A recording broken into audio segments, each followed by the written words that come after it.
And tonight, a new season kicks off. The PRL is glad to have you with us tonight from iRacing's virtual Fuji Speedway as we bring things to the beginning for the new campaign for GT3 Fixed, and later tonight, the Sprint Series here on RaceSpot. Good evening, everyone. I'm Justin Prince alongside the booth tonight, Dylan Coyle, with Miro Cisneros producing as we get the set to start in Japan for a brand new campaign here tonight, Dylan. It should be a fun one. Yeah, absolutely. It's been too long without PRL competition. All these drivers have got their pre-season jitters out of the way, and now we can get going with a 9-race schedule, which we can check out here with the GT3 Fixed and Sprint Series having the same exact schedule. Yes, indeed. Fuji begins things here tonight. No chicane, it's worth noting in terms of the layout. Then it's Misano, Daytona Road Course, Brands Hatch, Spa, the Nürburgring GP circuit, Mugello, along with Autodromo Enzo di Edina Ferrari, and Road America closes things out for the battle for the championship this season. A wide range of tracks yet again on the schedule, Dylan, but a lot of the newer ones on the calendar. Yeah, there are a good amount of newer ones, but I think overall it's one of those solid schedules.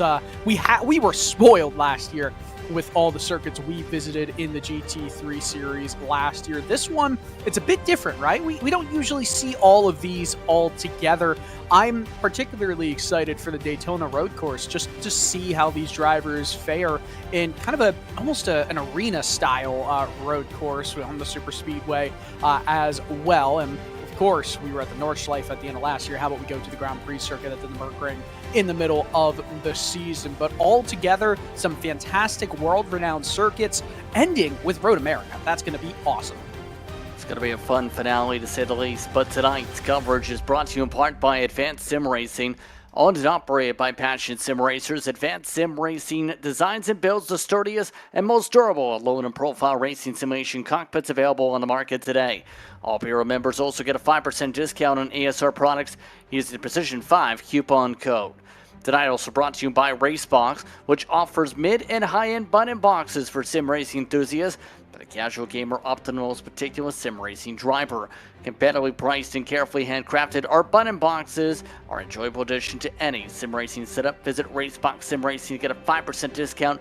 Use the Precision 5 coupon code. Butt Kicker products add incredible immersion and realism to every game. Feel every nuance and truly put yourself in the driver's seat. As well, tonight brought to you in part by Moradness, a performance lifestyle brand motivated by motorsport and founded by professional race car driver Daniel Morad. For more information, visit moradness.com. Mr. Hedge iRacing Photography. Capture your finest, proudest, or simply worst moments from your hobby in up to 8K resolution. A great addition to any sim room. And by Advanced Motorsports. Get ready to learn to be fast with Advanced Motorsports. Follow them on their socials to become a better driver. And the drivers are in the midst of their final moments of qualifying. In fact, in session, they had a grand total of 20 minutes to set their fastest times here to start off the season. There's about 8 minutes, make it 7 to work with, Dylan. And they're dealing with early morning conditions in the sim. Expect those temperatures to rise as the race gets ramped up here.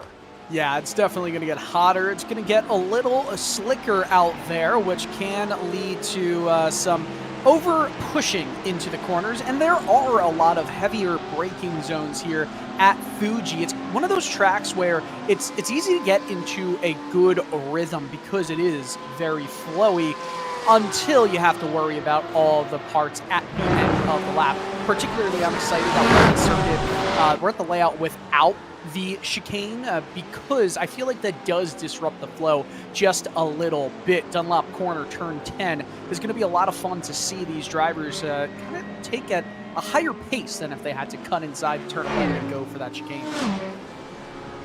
And in turn, these drivers so far setting times the 1 minute 36 second bracket.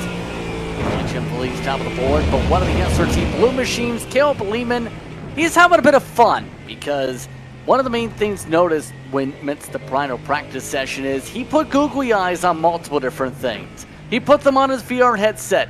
He also put the same googly eyes on his car to start the year. I have not even noticed the googly eyes on the car. Now, what would be fantastic as we see them... Oh, man, that's fantastic. I'd love to see them inside the car in sim. That would be impressive as well. Yeah, have to figure out a way to get him on the helmet, I guess you could say. But right now, he is 15th in the session. Again, the pro drivers all in the blue. Purple tonight for the top AM drivers. The top AM driver in the session, Pete Meja, so far in the qualifying. Kwok Nim currently in second, 49 100s back so far. Kwok Nim amongst those we've seen a lot of on RaceSpot when it comes to this series. He can be very competitive here tonight once more to start off the season. Looks like he's going with one of the newer cars on the block, the Corvette. Yeah, and it's cool to see Kwoknin in that Corvette right now. On the top of the speed charts, however, if we're talking about last year's performances, none other than Jim Feliz. Jim Feliz, who is 49 thousandths in front of Nin, won the title last season, I should say, by 29 points over Tyler Graff.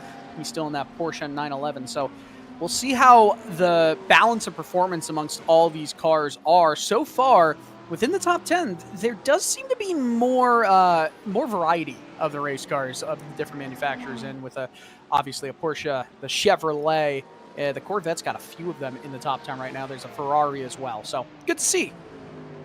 Yeah, there was a lot of discussion in amongst the series Discord coming into tonight, mind you, about the BOP and some of the surprises from various different content they were looking at from tracks like Daytona. It can change pretty significantly with the amount of different cars you now have. It might not be as simple as one manufacturer is the be-all once again this season. For example, you have the Ford you see in the backdrop. You have the Porsches that look very strong. You have Ferraris that have looked very strong in the session, like William Fenson's machine. It could get interesting by the midway point who uses the request of a car change. Yeah, 100%. And you can change manufacturers. It's I feel like the limit, though, you have to worry about that limit, too. You don't want to do it too much that you do hamper yourself. William Fenton did just that, hitting that inside barrier there. Not how the Fenton Brothers racing machine wanted that part of the session to go with 3 minutes to work with. Interestingly note, as you take a look at Joshua Chinsky, one driver has used the switch already. Ryan Reeves ended up wanting to switch from the Ford to the Corvette already to start the season. Evan McKay currently in the third spot. It's a 1-3 for Porsches up towards the top of the board so far, but McKay trying to join up with his teammate in terms of speed. Here's a look at his viewpoint. Looks very happy on his qualifying run.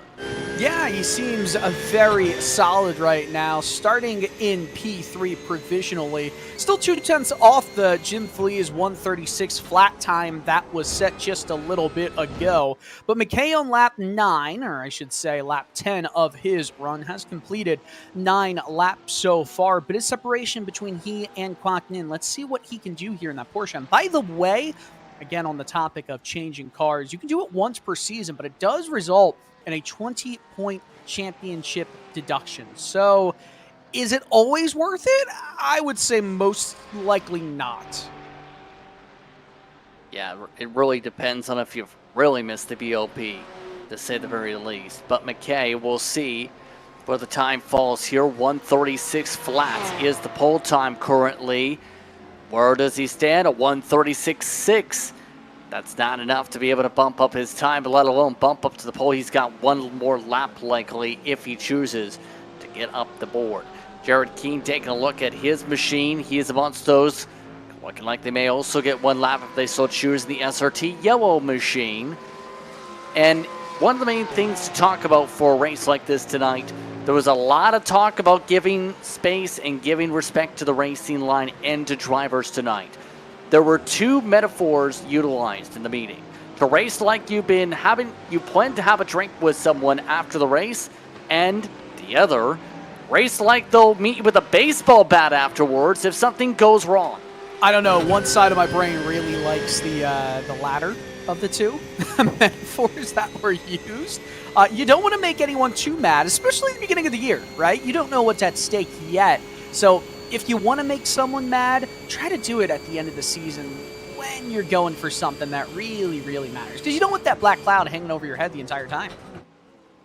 And on board with Robert Jeffries, by the way, he's once those towards the back half of the field so far. 35th, still 35th on some of these several providing cameras tonight.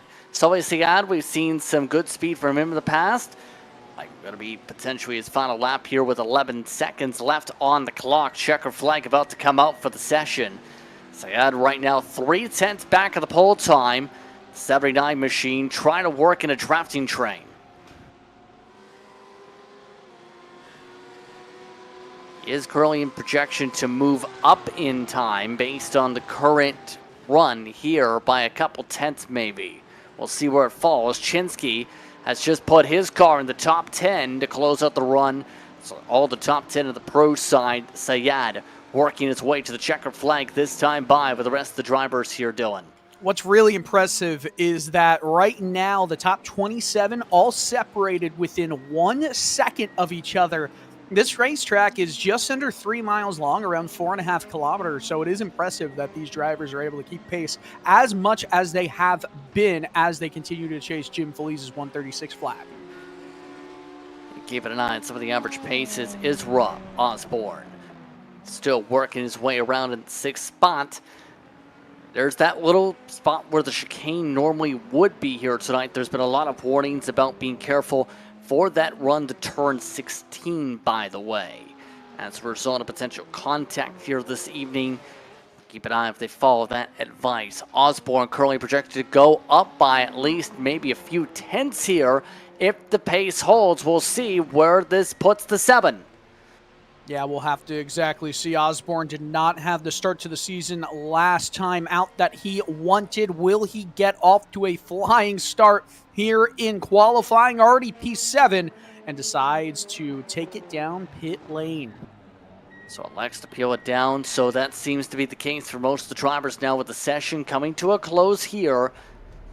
So overall, a very sizable field, and that's one of the other things mentioned in the drivers' meet. 47 entries for the start of the season, Dylan.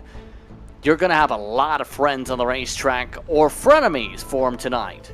Yeah, I wouldn't necessarily say friends, more just guys you want to run off the road and run away with the race. How about that? Jim Felice on the pole position for you, Justin.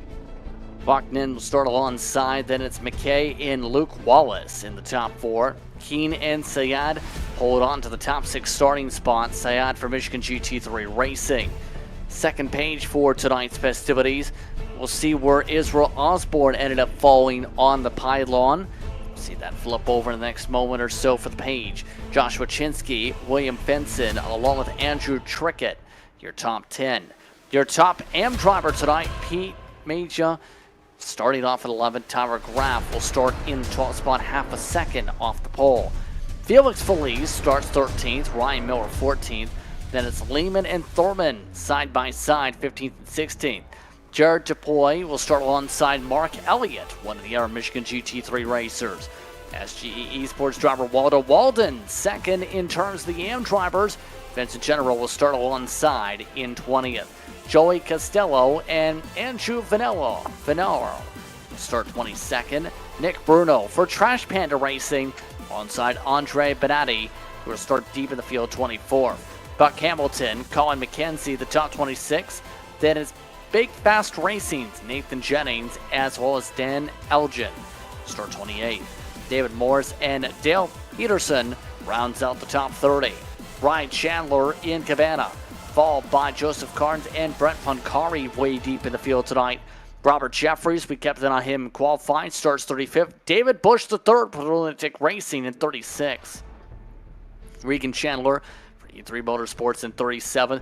Christopher Rhines back in 38th tonight. Austin Fink will start in 39th spot. And Sejren Stevanovic, one of the newcomers, in 40th. Sean Provost will start 41st with Kevin Bergquist for Crikey Esports in 42nd. Mark Kalin 43rd. Scott Jeffries 44th. The last driver to set a time in the session was Bryce Bombeck. for tonight's festivities. I'm really impressed. Everyone who set a time was within 2 seconds of the pole position time. I don't feel like you usually see that when you have as big of a field as you do. Track temperatures didn't really change all that much, coming to 7:03 a.m. in sim on June the 22nd for the race session itself. But the field itself will have 35 minutes to settle itself. Your keys to do well tonight. I think the biggest thing is just to make sure you don't lose your head. It's going to be really easy to try and overdo it at each corner here. There's a lot of heavy braking zones and are preceded by a lot of flowing corners. And because this field is so closely contested, one mistake can lead to you having to claw your way back just for one single position. We've had a crash. Wow. I think that's one of the Trash Panda entries that hit the wall already. What in the world? Well, the field just had a turn to start things off already as the rest of the field drives on by the scene. That's not even close to the race. This is the track. I don't know how he ended up. Sean Mulholland, I have no idea how he ended up all the way out there. Yeah, that's an interesting one for Mulholland. We'll have to get an answer what happened there. He's one of the independents, should say. But the rest of the field, no issues to get rolling. Sean, after running the driver's meeting, not having the best of runs to start off the season. The field itself, it's ready to go running to the green flag. We're happy with the PRL action. It's the GT3 Fixed Series for its opening race of the season from Fuji Speedway in Japan. Jim Feliz clocking in on the front row for tonight's action. Safety car to the safety of pit road. And the slow roll up for the green flag. There's the roll now for 3 wide. We're underway from Japan. Feliz off to a clean start. Already offset 3 wide for second. Nim under attack by McKay as the rest of the field squabbles its way down the hillside to Coca-Cola corner. Oh, this is just going to let Felix Feliz get way away with the leader. Or excuse me, Jim Feliz, that is. The leaderboard is a little bit confused at the moment. When you go 3 wide in that first corner, it helps so much. See where that confusion lies. Yes. Apparently, Felix Feliz set an issue. That's why he's currently scored as the leader on track. But everybody else running out so strong to start. Jim Feliz running away from the pack already. Pete Major has dropped back to the rest of the M-Class in the heart of the field as well. Taking a look at the battles going on. Top 10, Israel Osborne looking to try and keep lockstep as they make their way towards Net's corner. Solid job from Osborne to get into 6th position in the first half of the opening lap. Still having to try and work to get past Jared Keene, but the drivers at the top, it's who I expected to qualify up there, and so far, so clean from most of the field. Clean and running green, to say the least, to start off for the first 90 seconds of tonight's festivities. A lot of drivers poking out down the main straightaway. This is your best opportunity. The run from Panasonic corner up to turn 1. Big drafting opportunity, big lunge opportunity by the end of the straightaway. I mean, if we're being honest, it's really the only straightaway that's worth much of anything here to get a good move on. Look at that, 3 wide going into turn 1 in the midfield, just outside the top 10. Some contact potentially near the bollard right there. That's Tower Graf getting bumped around a little bit. That's the battle for 11th. Major trying to gain back some of the ground lost for the initial start there, making some door-to-door contact for the championship runner-up. Here's a replay.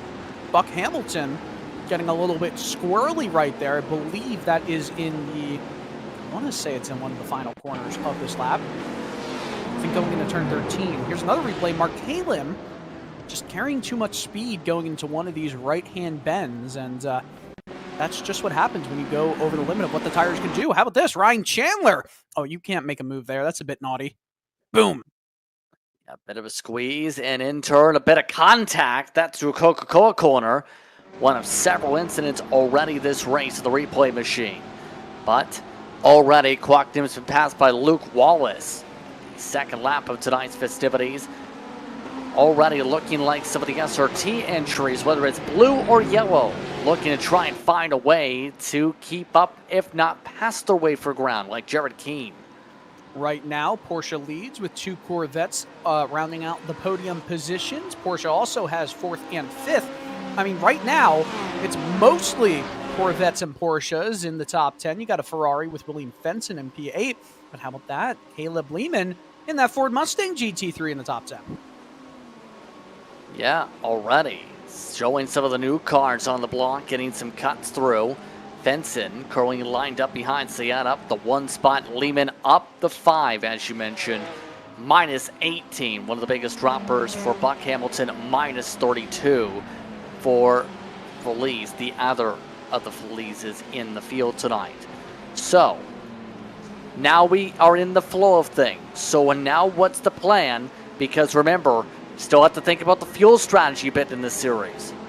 I mean, realistically, you're not going to be taking tires unless there have been drastic changes between iRacing seasons on how these tires behave. You're just going to go in around halfway for fuel, sometimes maybe even running it dry. I mean, you've got the chance to just run until you find an opening where you feel comfortable going into the pits. If you've got a bit of clean air, you might want to stay out on track because you will lose time when you're behind a driver for as long as possible if you've got more speed or feel like you have more speed. So it's really just pick your choice. And honestly, we get to 25 minutes remaining in this race. It might already at that point be, well, it's a 35-minute race, right? So it's not as crazy as that. But once we get to 20 minutes, 21 minutes, I think you can easily go into the pits, get enough fuel for the rest of it. Still keep an eye on the MadWorks entry, still lined up. Tyler Graff didn't get the grades to qualifying runs tonight and is still yet to make up any ground on the racetrack. Fastest lap, Evan McKay, the 1:35.9s with the draft. But it's been difficult to fully make a pass even with the draft. Speaking of mistakes, though, looks like Chinsky's gone off. Major's losing ground. All that's with Fenton going off, and there's a look at the car in the heart of the field. Stopped in the racetrack. There's contact. Oh, that's a horrible place to go off. No matter what, you don't want to be off in the middle of the track. Chinsky carrying a little bit too much speed. Gets some help, some contact right there, some more contact. It's just, there's nowhere you can go. You've got to keep that car still. And it's not really a blind corner, but it kind of is in a way, right? Like you're making a right-hand turn through turn 1, and you just don't have that angle to see everything going on in front of you on corner exit. So got to react quickly, even at slower speeds. That's difficult. Scott Jeffries on the contact, then the last portion of that. Speaking of the AMB leaders, Pete Minger's lost a lot of ground all of a sudden this lap. That's put Deploy up to that class lead on your pylon in 13th spot. So what is going on here with the 34? That was one of the drivers right in the vicinity of the spin, and all of a sudden, looks like slowdown starting to factor in for some. Yeah, I would not be surprised if Magia had some contact right there as Jim Feliz continues to pace the field. I don't think any of us are shocked. He came in with a pole position, a 136 flat. He is moving up through the field very handedly. This is a battle for second right now. Right now, already 2 seconds back of Jim Feliz, but Luke Wallace is the one trying to hold on to said spot for the time being. Luke Wallace, one of the SRT black entries for this season. Wallace already having to charge his way a bit through the field to get up to here and seems to be in a comfortable spot right now with a train of fellow classmates here. And fellow teammates a little bit in the SRT camp. Fellow classmates. Is there more to that? I was meaning originally for the teammates because they're all, except for Kwok, Nim, a part of SRT. 4 of the top 5 are SRT backed. They go to the same school, just different classes. Kinda, yes. Yeah, yes, exactly. I saw like what you were. Yeah, exactly. I saw what you were trying to say, Justin. Yes, indeed. We have received word that we have had Caleb Lehman have a technical issue as well. He's now out of the race after being one of the big movers up towards the front of the field in this one. So at the moment. Second through fifth started to break away from Osborne on back by near 3 seconds, and they're gaining a rapid amount of time on that second grouping of cars at the backdrop every straightaway even, and even more so in the corners. I mean, it is crazy. You see this long straightaway here, and that separation becomes so apparent. I don't even think the angle where this camera is at the end of the front stretch, way off in the distance across the gravel, does it as much justice, the distance between the drivers. But that is a huge amount of time and really shows where the class of the fields are in this one. You kind of have your... I know we always talk about, or at least in years past, F1, F1.5, and F2, right? How that's always been a conversation. Kind of have your Jim Fleas is your F1 right here. And the rest of the top 5 are F1.5. Look at this. Scott Jeffries got a little bit loosey-goosey going through, I believe, 100R, and no contact. Lost all the spots, though. Meanwhile, what happened to Chinsky again? He was in front of Lehman. Originally, remember, Lehman had that contact. So that's where Lehman picked up damage before, and a lot of trouble still sparked from this incident. This really broke up the pack, remember, in many different ways.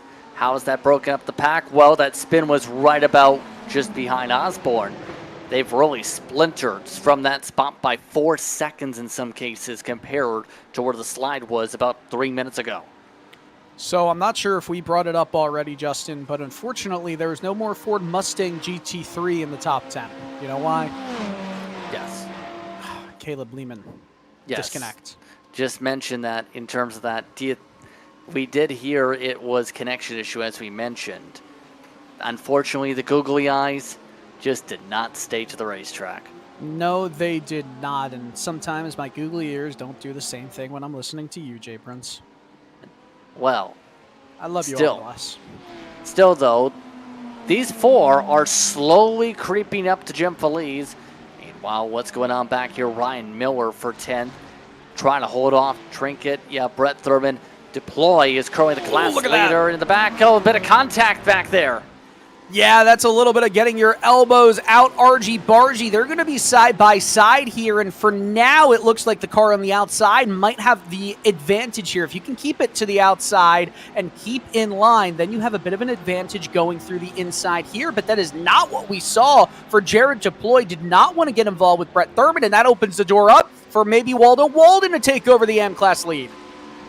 How about this change of fortunes compared to past seasons for Waldo Walden, the SG Esports entry, chance for the class lead, takes it, but it's squabbling now as Mark Elliott joins the fray. Deploy now under attack by one of the pro drivers, all while Joey Costello tries to find a way around this too.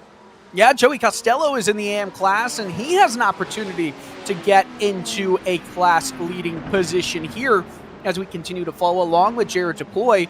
Has lost a ton of time to Waldo Walden. And remember, we're talking about this racetrack being so flowy. You go off the racing line at one of these corners, you're absolutely compromising yourself with a train of cars in behind you for the next sector and a half. Look at this. A battle for second. It's a change in second place. Luke Wallace overtakes Kwoknin. That's back for the second spot indeed for Wallace after Kwoknin trying to jump back. Meanwhile, we've just seen something involving the 77 pit stops for Tyler Graff. That's a lot early compared to normal. The battle for second still rages on screen. Yeah, that was a really, really solid move there, but it did seem to get a bit physical through turn 1 as they continue to move through the middle sections of this circuit.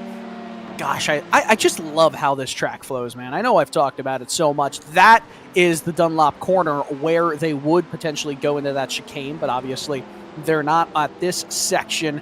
It's very technical around here. Nets corner right here.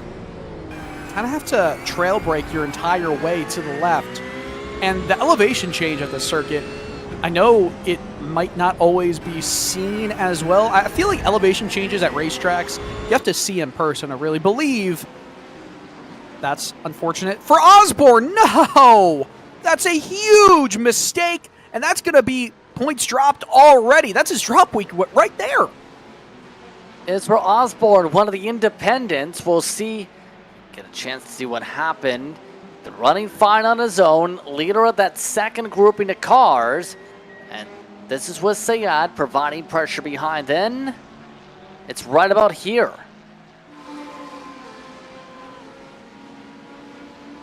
Looks fine, looks fine, still looks fine. And not fine. And that's a massive collision, and that is one of the smallest of mistakes that leads and compounds to a race-ending incident. You don't usually see that from Osborne. I mean, right then and there, you can't win a championship in race one. You can certainly lose one, and now Osborne has a mountain to climb if he wants to challenge again for another championship in this series. That's going to require a lot of luck at this point. We've had several different drivers already have to come down to the pit lane in this race. That includes drivers like Osborne, General, Lehman, Chandler, and more. Thurman recently, Cabana, amongst those that have had some troubles. You don't want to start off the season having to think about the drop. Remember, you can only drop so many races too throughout the season, and you can't drop the finale. Yeah, you can't drop the finale, and I forget if it was the sprint. I think it was the sprint series last year that some drivers got a little bit lucky with some connection issues at the Monza round. They were able to drop an additional week, so it was a 2-drop week thing. Couldn't drop the last race still, but nonetheless, look at this. A potential move again from Kwok Nin on Luke Wallace. That is as clean as they come. Will Luke Wallace be able to fight back here? Yes, he will. Able to get the crossover yet again. That's similar to the last time they battled it through. And it leads to the question, if you've done this now twice, where you cross over somebody, immediately get the spot back, what's going into the mind if you're Kwok Nin, knowing you can get the pass, but you're not able to, in turn, get it done fully here? Yeah, you still have to fight back as we see what happened with Joseph Carnes. I'm assuming this is that's almost the same exact issue that we saw from Osborne just a lap ago, except he did not correct it. He just let it kind of slide to the inside. Look at this, Mark Elliott. So, I mean, you don't usually slide too much through there, and obviously it only ended up with him losing, 3 positions from that slide, but still, it's hair-raising when you're trying to carry too much speed into one of these corners. You don't have that mechanical grip that you are almost expecting, especially the aerodynamic grip. These GT3 cars have a lot of aero, but they're not open-wheel cars in that regard. Yeah, they definitely are not open-wheelers in terms of the handling and in terms of anything in that regard, but I was about to say, Jim Felice still dominating things up at the very front. Jim backing up the speed he showcased the past few seasons here in the PRL. Yeah, he is just unbelievably quick. You don't have to be the fastest once you're in P1 to win the race. You just have to drive slow enough to keep hold of first place. And, he just jumped out to a big 2+ second advantage right from the jump here. But it's kind of stabilized with Wallace and Nin continuing to do some infighting. And I do wonder if that'll come down as the race continues, and very easily pit stops can lead to a bit of closing up between the leader and the rest of the drivers. So we'll have to see what happens here. Still a lot of patience having to go through battles like this, especially with the strategy expected to see drivers have to think about pit entry. And that was another one of the major talking points for the drivers' meeting, by the way. Strict pit entry rules. You have to be inside the lines or else you have to suffer from a pit penalty if you end up hitting any of the pit entry lines down the front straightaway today. Yeah, you got to make sure that you stay on the blend in, blend out lines when you do go down pit lane. And to be quite honest, this is one of the easier pit in, pit outs that you can possibly have. Are they snaking, or are they thinking about going into the pits? Was that more of a shimmy fake out? Almost looked like a little bit of shimmy, time to snake it around and break up the drafty draft. Did we just say drafty draft? I love it. Yes, we did. We're going for it. You know what they're going for? Lap traffic. Already, Jim Police having to deal with the first lap traffic of the race. The funny thing is, whenever these cars work together, they gain a 10th a lap on Feliz. When they start squabbling, that's kind of where the time dissipates. Yeah, and I don't see any lapped cars providing too much in the form of issues unless they're in their own fights in this race. I'm surprised that the car about to be lapped, I think that's Bombeck, has not gotten out of the way for Jim Feliz yet. I really am surprised. Yeah, no move yet from Bombeck. Minute and 33 seconds behind. There's Jim Feliz right back of them. No time lost despite that, and there it is. Bombeck made it easier. You've seen on the left side of your screen to get on by. That only a cost of a 10th. Not too much time lost at all. But Luke Wallace, he's in full push mode to try and get up to that draft and take advantage of this. He's picked up 2 to 3 tenths this sector with the draft. My goodness, that is quite massive right now, and it's just changed the complexion entirely of this race as you start to see the first of the leaders to head down pit lane. Is that Evan McKay or Kwok Nin? It's Kwok Nin going into the pits. Kwok Nin trying to go with something different on the undercut. I like it. Yeah, could get some separation here. We'll have to see if this works out for him. I mean, they're not having to worry about tires or anything like that. They don't have to change the amount of fuel that they add on any of these stops. You really only have to add enough to make it to the end. Nothing more, nothing less. So theoretically, they should be similar times. And you saw a puff of smoke right there. I wonder what the reason for that was. Yeah, not sure about the smoke, but we can say this right now. Luke Wallace is putting up the best times of his race right now within 1.5 seconds now of Jim Feliz. Luke is pushing and pushing fast. He's just about ditched everybody else who was in the R pack. Yeah, pretty much, and that is some fast laps all out of thin air. I mean, he was in that battle with Kwok Nin for quite a long time. I wonder if this move could backfire on Nin, right? He was the only one that was keeping Wallace at bay as we catch another replay here of Christopher Rines. Oh my goodness! That is a high rate of speed going into that barrier to the outside. That is, I mean, it's I guess it's not race ending, but that's going to definitely impact performance in a major way. Well, he definitely impacted something. Ha! All with this as well. Nick Bruno currently, once those trying to hold off some of the others on track, believe this was one of the cars, or at least the opposite scheme of. We've seen troubles early on. Right now, Bruno up a fair bit. Correct me if I'm wrong. He was one of the drivers towards the back of the order. He's now at the edge of the top 10, about to come in.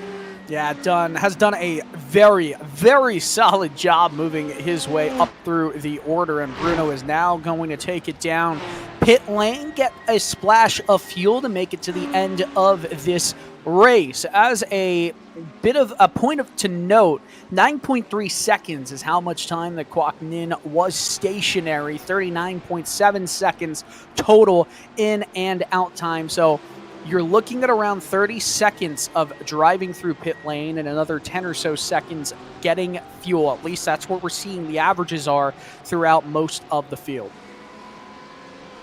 He's now broken away a bit. Sayad's now on its own for the most part outside of William Benson. And Sayad, we've seen great runs as we talked about. He is with Michigan GT3 Racing. We touched upon a bit this season. That's a lot of off tracks right in front of him though. And that is quite hairy as well to have to deal with as we start to see all the cars have to make that decision of when to come down pit lane. Well, I'll ask you this. If you see a lapped car doing what they're doing right now in front of you, is that a trigger for a pit stop? Well, in this case, I would say yeah. Yeah, absolutely. It's the right move. I think you always come down the pits if there is a lapped car that is just being an absolute annoyance, especially with it being such a short race, right? You don't want to waste any time. Well, nice smooth entry for Sayad. So drivers like Feliz and more yet to come down with under 13 minutes to work with on the racetrack. And it's been an interesting start of the season, to say the very least, as Sayad rolls his way to the pit stalls here. It's been the type of race where keeping clean has been critical, but better yet, it's been difficult to be able to keep up with Jim Feliz and now Luke Wallace. Jim Feliz still now up near 2 seconds again after all the time Luke Wallace had gained. It's gone the opposite way again. Yeah, it absolutely has gone the opposite way. I wonder if Jim Feliz noticed in his relative that it was getting absolutely... there was starting to be a bit of a monumental comeback of sorts to his race, and had to hammer it down a little bit. Look at that, a bit of a wiggle from just in front of Jim Feliz. You'll have to wonder, though, I mean, there's no way they have the exact same pit time, right? So there will be a bit of a difference once Feliz comes down, as well as Wallace. Is this a bit of a show me something? It's a little bit of time to send it into the pit lane, why don't we? As Jim Feliz comes down, so the pit party for the main runners now open. Meanwhile, drivers like Benani and David Bush III, some have been calling for, where are the lunatic racing machines? Well, there's one there who's had to come from the very back of the field. Yeah, wow, that is wild. By the way, the top 5 all on track have come down pit lane. Andrew Trickett, I think this is pretty much the last possible spot that any of these drivers could make it on fuel. 15 total laps. I don't know if anyone can take it in past this mark. Does it look like it, as we see the pit deltas on screen? 9.2 for Feliz, 10 seconds for McKay and Wallace, 9 seconds going out for just Jared Keane, 9.2 for Fenson. Kwok Nin, amongst those who we've already seen before, yeah. I mean, if anything, this is going to allow Kwok Nin to potentially pull in front of Luke Wallace once they do all come back to racing speed. Look at that. Nin, where is he on track? That's what we're trying to find out here. He's already in a P4.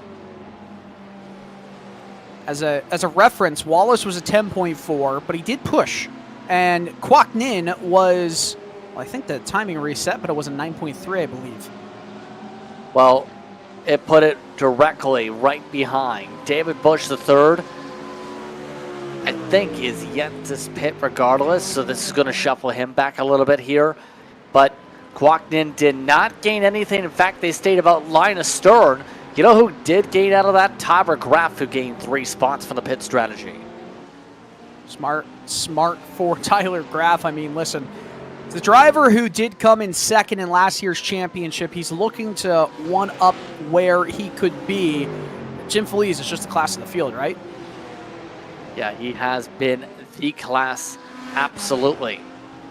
David Bush III under attack by the race leaders here, as there goes Bush III to come down to pit road. Lunatic Racing Machine gets out of the way. That sets things up. Wallace and Nin now having to focus on second. They go the same delta as before. Clean entry for Bush III in the Ford. All while Wallace and Nin battle it out into turn 1. No changes. But that's partly because they had to pass by Christopher Rhimes. Wow, that is a really interesting bit of strategy there from David Bush, trying to hold up everyone. I think who it hurt the most was Wallace and Nin, right? Jim Feliz was able to kind of pull in front of David Bush and almost act as a barrier in between he and Wallace/Nin.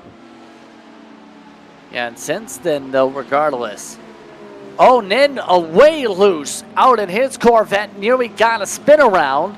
Instead, able to hold on after the bit of a whip around into the corner. That was quite dangerous, and that's a half a second of separation between Luke and Kwok right there for the second and third spots on the podium position. Can we just also say, Evan McKay, what a job he is doing right now. If I remember correctly, wasn't he in the AM class last season? So quite impressive.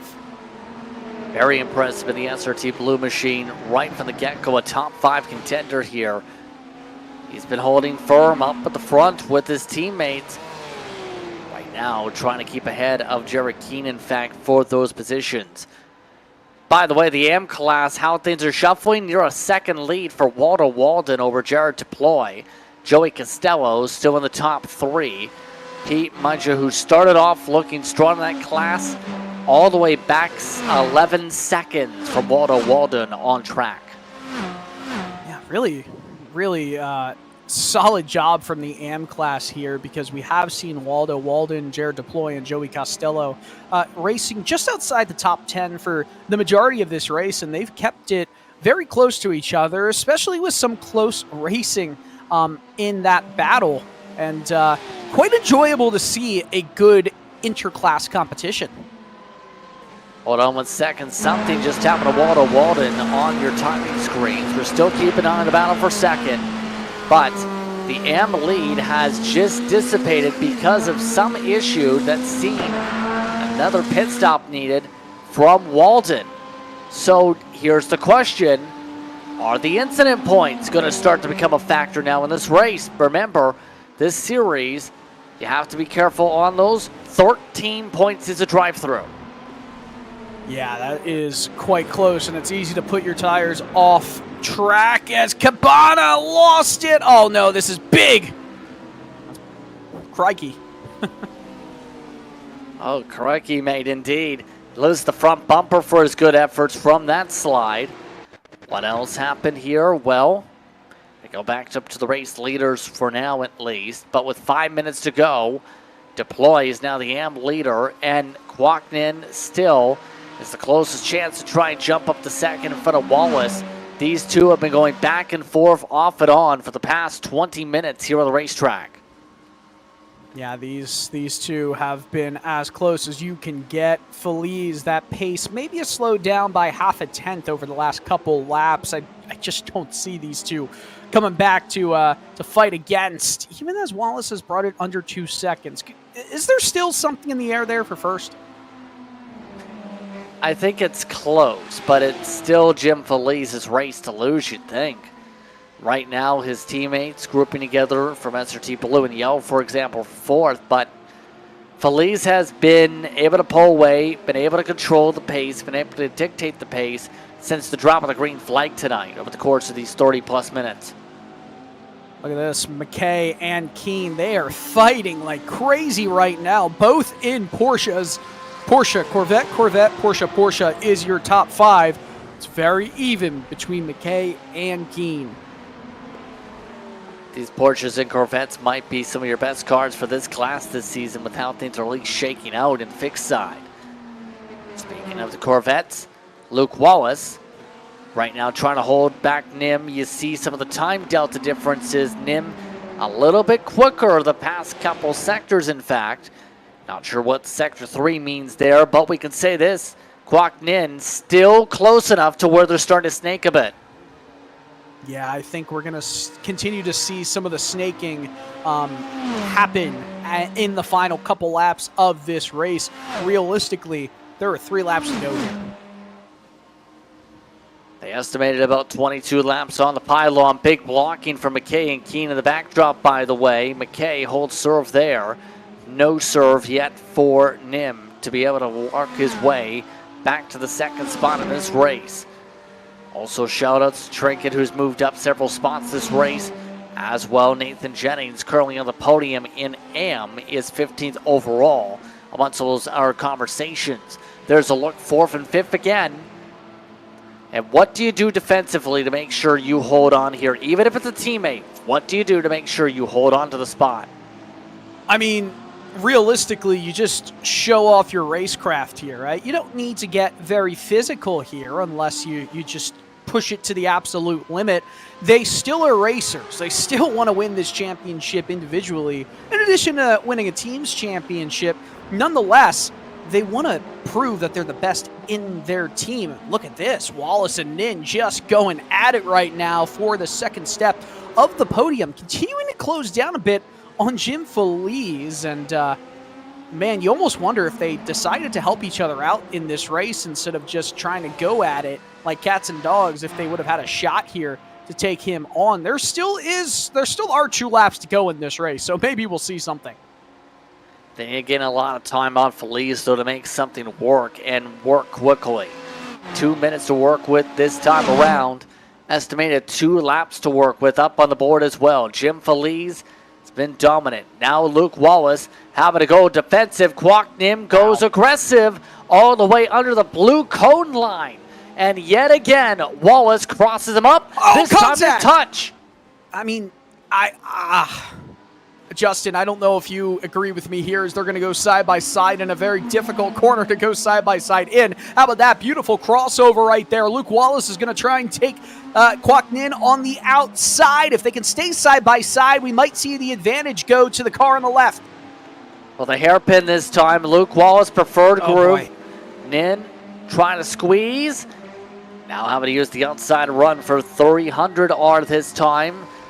Now it's for the switchback attempt. Kwok Nim shorter distance around. Able to jump to second as they make their way to Dunlop corner. Man, I can't help but feel that they both just gave up a chance at the race win, as they almost have some contact there. Second and third going at it. Fourth and fifth going at it. What a great finish to the race, just outside of the first place spot. Now a chance to go through Nets corner to Panasonic for the final time this next time around. Trying to set things up as Nin. Another poke and prod to the inside. Luke Wallace gives him space. Now they're side by side. 40 seconds to go up on the clock. Who gets the edge this time around? Already near contact for the battle for second of the Corvettes.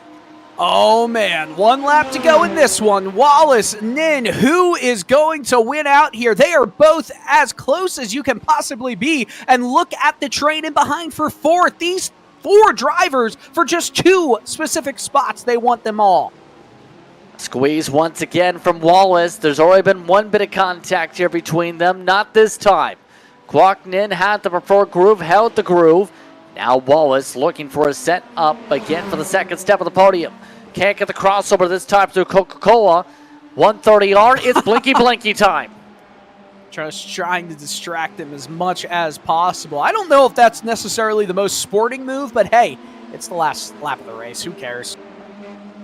It's been an aggressive battle, though. Here's the aggressive send again. Wallace forced the outside for 300R once again. Shorter distance for Kwok Nin. Jim Feliz running away by almost 5 seconds from this. Wallace looking for a crossover. Kwok Nin going defensive as they make their way through Nets corner. Aggressive for Wallace. A squeeze from the outside. Switch back for turn 14 and 15. 1 more chance for the final time. Kwok Nin trying to run on the preferred group for Panasonic. Outside for Luke Wallace for the battle for second. Kwok Nin crossed over by Wallace. Feliz runs away up front. He'll take the checker flag to start off the season, but the battle is on for second. Side by side, a drag race up to the start and finish line. Who picks up the second step of the podium? Right now it's Wallace with the momentum. Kwok Nin trying to get there, not able to. Wallace and Nim will round out the top 3 as McKay holds serve in 4th. That was awesome, Justin. I mean, that was a pure drag race coming out of the final corner for 4 positions in the top 5. What a finish. Gosh, I love this racetrack. M-Class, meanwhile, goes to the Audi. Jared Deploy holds on and runs away in the end by almost 2 seconds from Joey Costello. He'll start off the season as the AM points leader with his run here tonight. Nathan Jennings, a top 3 in that class tonight. That was awesome. Some awesome racing here tonight as the rest of the field closes up their respective races here. A lot of DNFs were in the field overall, but about 40 plus will get the chance to take the checker flag here in this one, Dylan. Yeah, I don't think it's any surprise, though, Justin, either. Fuji just delivers. You know, it's one of the best circuits in the world. I wish it was used more for more series. And in this GT3 race, we had some awesome action. And guess what? We've got 1 more to go. Yes, indeed. We still have the Sprint Series after this one, but most of the drivers now coming across the stripe. Let's take a look at your unofficial results. Feliz gets the win in the Porsche by about 5 plus seconds over Luke Wallace and Kwok Nin. Then it's McKay, Keene, Fenton, Sayad, Graf, Trinket, and Miller. your top 10 All-Pro. Then 11th went to an AM driver in deploy. Costello holds on to 12th. Bruno and Elliott finish up 13th and 14th. Jennings, Finero. Major responds back from his issues earlier to get within 10 seconds of the class win, but he does get to 17th in the very end overall. McKenzie, Peterson, Regan Chandler, your top 20. 21st went to Pancari, 22nd Chinsky, Benatti, along with Morse, Elgin, Steffi, Provost, Thurman, Fink, and Jeffries, your top 30. Last runners in the lead lap were all AM runners, Berquist, Cabana. Walden, after issues, had to come down late. Jeffries, Hamilton, and Bryce Bombeck does hold on to the lead lap in the very end. Christopher rides the lap down with Joseph Carnes, Mark Kalin, David Bush III, your top 40. Rest of your runners were Stedovic, Felix Feliz, Caleb Lehman, Israel Osborne, Vincent General, and Ryan Chandler. Round out your entries top to bottom. 46 took the green flag. McKay gets the fastest lap. Top 3 already standing on by in this one. Let's talk with Jim Feliz. Jim, outright dominant pace to start the season. How are you feeling starting off the season with the W? Yeah, pretty good. It's nice to start off with a win again. I think that's kind of how things have gone the last 2 seasons. So really couldn't ask for a better start. And great result for the team too. I think we had 4 SRT cars in the top 5. So really good start here. What's the preparation like for the whole team to have such a strong start for the campaign? I think a lot of us were antsy for the season to get started. We did a lot of practice, kind of looking at the upcoming tracks this season, just kind of working together as a team and getting some laps in, and so it's good to be back. It's great to be back, absolutely, for the series, but the next time out, it's going to be Misano. Your thoughts on going there? Should be an interesting one. Really interesting track, pretty technical. So, it'll be interesting. I don't know if a lot of people have a whole lot of laps around there, so should be a good one. Any shout-outs you'd like to give here tonight? Just want to say, big shout-out to the SRT guys. A lot of preseason prep that I think really made the difference here. Again, great showing for the team, and, shout out to the folks at home, my friends, family that support me. Love having them watch the broadcast, and you guys do a great job. Once again, congratulations on the victory, Jim. Thank you. Jim Feliz starts off the season in victory lane. Second spot after some aggressive battling went the way of Wallace at the checker flag. He's with Dylan. Yeah, that was some awesome racing, Luke. And I just have to ask, did you ever feel like, hey, maybe we could win the race, maybe we should work together, or was that just, we're going for it, doesn't matter? I was thinking about asking to see if I could get a bit of a slipstream to help with that P2, P3 battle. But the guy in front, Jim, just had too much pace. He was around a tenth per lap faster than me each lap. So, well, it definitely feels like that was the best possible way with Jim Feliz's speed that you could have started this season. You feel like this is a performance level you're going to be able to keep as it progresses? I don't see why not. I think I might be able to compete for the championship. We'll see. Oh, I love that. That is the confidence. How about I will compete with the championship? I think I will. Oh, yeah, I will. I like it. I like it. Don't let me coax you into saying that answer. But, hey, it was a good, hard bit of racing. And is that some more of what we can expect throughout this season? Some fair, hard racing? Because everyone was within 2 seconds of the qualifiers in this race. Yeah, I mean, the group of guys is quite big, and it looks quite close. I think we should be able to expect quite close racing pretty much the whole season. Heck yeah, we'd love to see it. Luke, anyone you want to give a shout-out to? Just a team SRT. Great job tonight at 1-2. Hopefully we'll get that third sometime next week. Fantastic. Congratulations on P2, Luke. Thank you. Not a problem, Justin. He did a fantastic job in today's race. He had to fight with Kwok Nin the entire way through. Yes, indeed. Kwok Nin already standing on by here. Talk us through your perspective of the battle for the second spot, Kwok.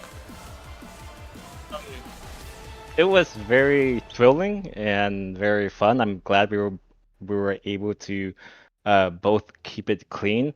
And for the whole entire race, I was just trying to catch up to P1 so we can have a three-way battle.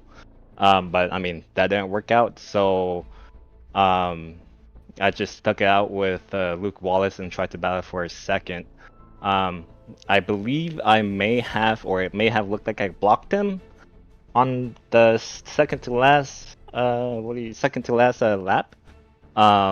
So I kind of just held back a tiny bit and tried not to race at my full potential because I felt like I needed to give him that spot back. But I didn't want to give it completely back and just stay behind him. I just wanted to make it really fun. In turn as well, how are you liking the new Corvette from the build? I really actually I love the car actually because I used to drive it at FRS and I could pretty much whip that FRS very easy. The Corvette kind of feels like the same thing with a lot of power, and I feel like I have more control over it out of all the other cars. What are your thoughts on Misano next week? Misano? Yes. I don't think I have too much experience with that track, so hopefully I can put a lot of practice in it. Wait, next week is Daytona, no? Daytona is the week after that one, I believe. Surprise! Oh shoot. Okay, well I'm not I'm not familiar with that track, so hopefully I can do good in next week's race. Schedule on the screen for those that need the reminder once again. Both fixed and sprint following the same layout. Anyone want to give a shout out to before we go to Misano? Yeah, I just want to give a shout out to Luke Wallace. He was I have really fun racing him. I haven't had a battle like that consistently lap after a while, so it was really fun. And yeah, I want to thank you guys and just PRL for hosting the league and running as best as they can. Well, once again, congratulations on the run here tonight. Thank you. You guys have a good night. Quack Nimrod, you got your top three. We do have your AM runner. Let's quickly talk with him. Dylan, you're with Jared Depoy. Yeah, what a really solid race you had there, Jared, with not just Joey Costello, but the rest of the AM runners in that field. Talk about it, because it felt like Waldo Walden for a bit had a chance to win that AM class, but you were just as fast as could be. Yeah, it was really a race of attrition. I think that just staying consistent and trying to keep lap times low, keep Waldo close. I'm not sure what happened to him. He ducked into the pits, so kind of got a free pass there. But yeah, consistency I think is what won the game there. And over the course of the season with the AM class, I mean, theoretically, right, the AM class is not going to have as much speed all the time as the Pro Class drivers. So the points battle for that AM class championship, because it is taken from the overall points, it should theoretically be closer. So is results like this, once you get to the end of the year, do you look at a race like this and say, hey, this is what's going to be the difference between me winning the championship or coming in second, third, anything like that?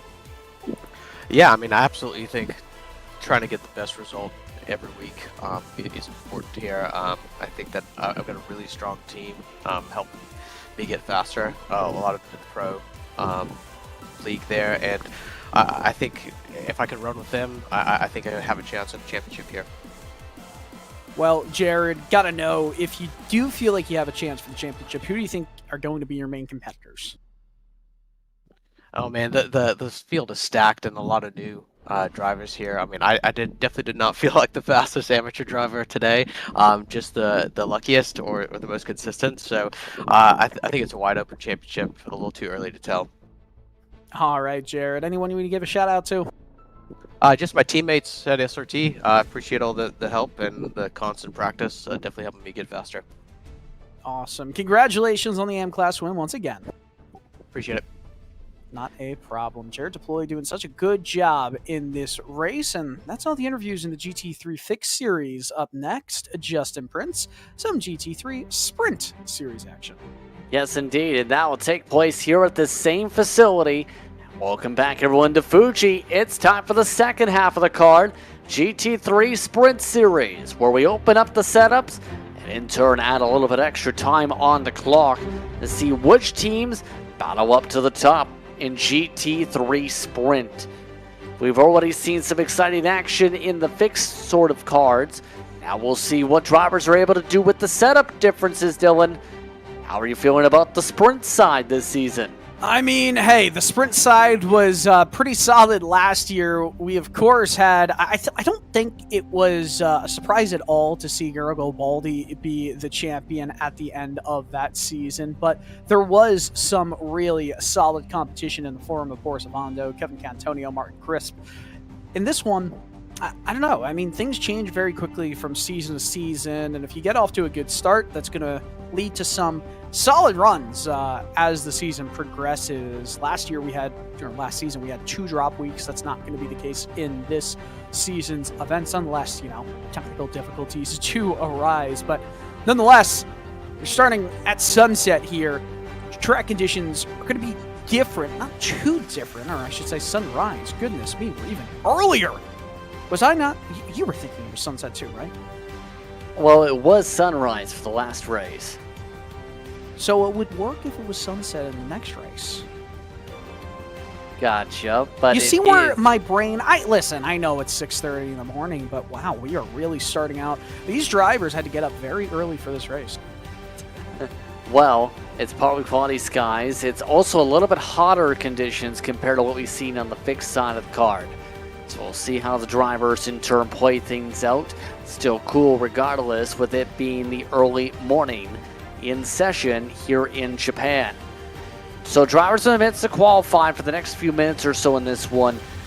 In turn, remember, a little bit longer for the race distance itself here, Dylan. How's that going to play into the pill strategy a bit for tonight? Well, I don't think that much because they do have a slightly bigger fuel allowance. So with that being said, you're still going to see it around halfway that drivers are going to come down into the pits. It's 5 minutes extra racing. It's 10% extra capacity for the fuel tank. So all in all, not much different. Well, keep in mind pit stop not mandatory, but we usually do see the drivers take that pit stop. We have about 3 minutes to work with. Carl Modov is at the top of the board. Rob Clark currently, again, all pro drivers in blue, Am in purple for tonight's festivities. And who stands out to you as one of some of the drivers to keep an eye on tonight? I mean, Kevin Cantonio, for sure, is one of those drivers that had a really solid run last year. Martin Crisp right alongside him. And, looking throughout most of the field, you don't really have Garibaldi potentially providing as much of a terror, I guess you could say, to the rest of the field, which is going to be helpful to see somewhat of a championship battle here. We had a great championship battle in the last season. I think we'll even have more of one here. What a huge field, by the way. We usually see a fixed series have more drivers than an open series. 52 drivers are registered for this session. That is incredibly fortunate, I'd say, for all of us here. Extremely fortunate to see this large field and turnout once again here tonight.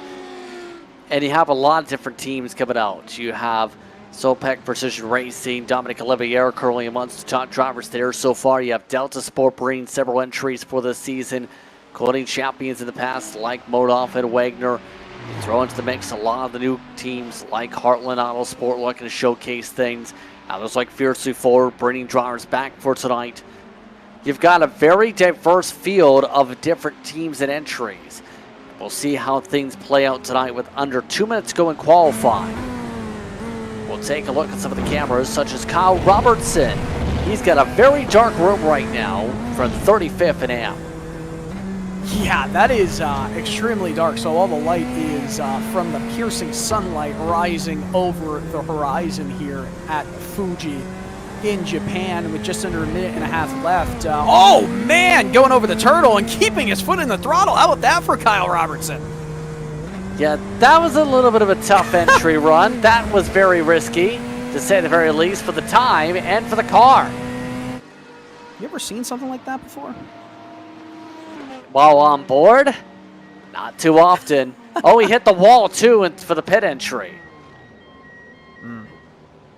Yeah, that's not going to work.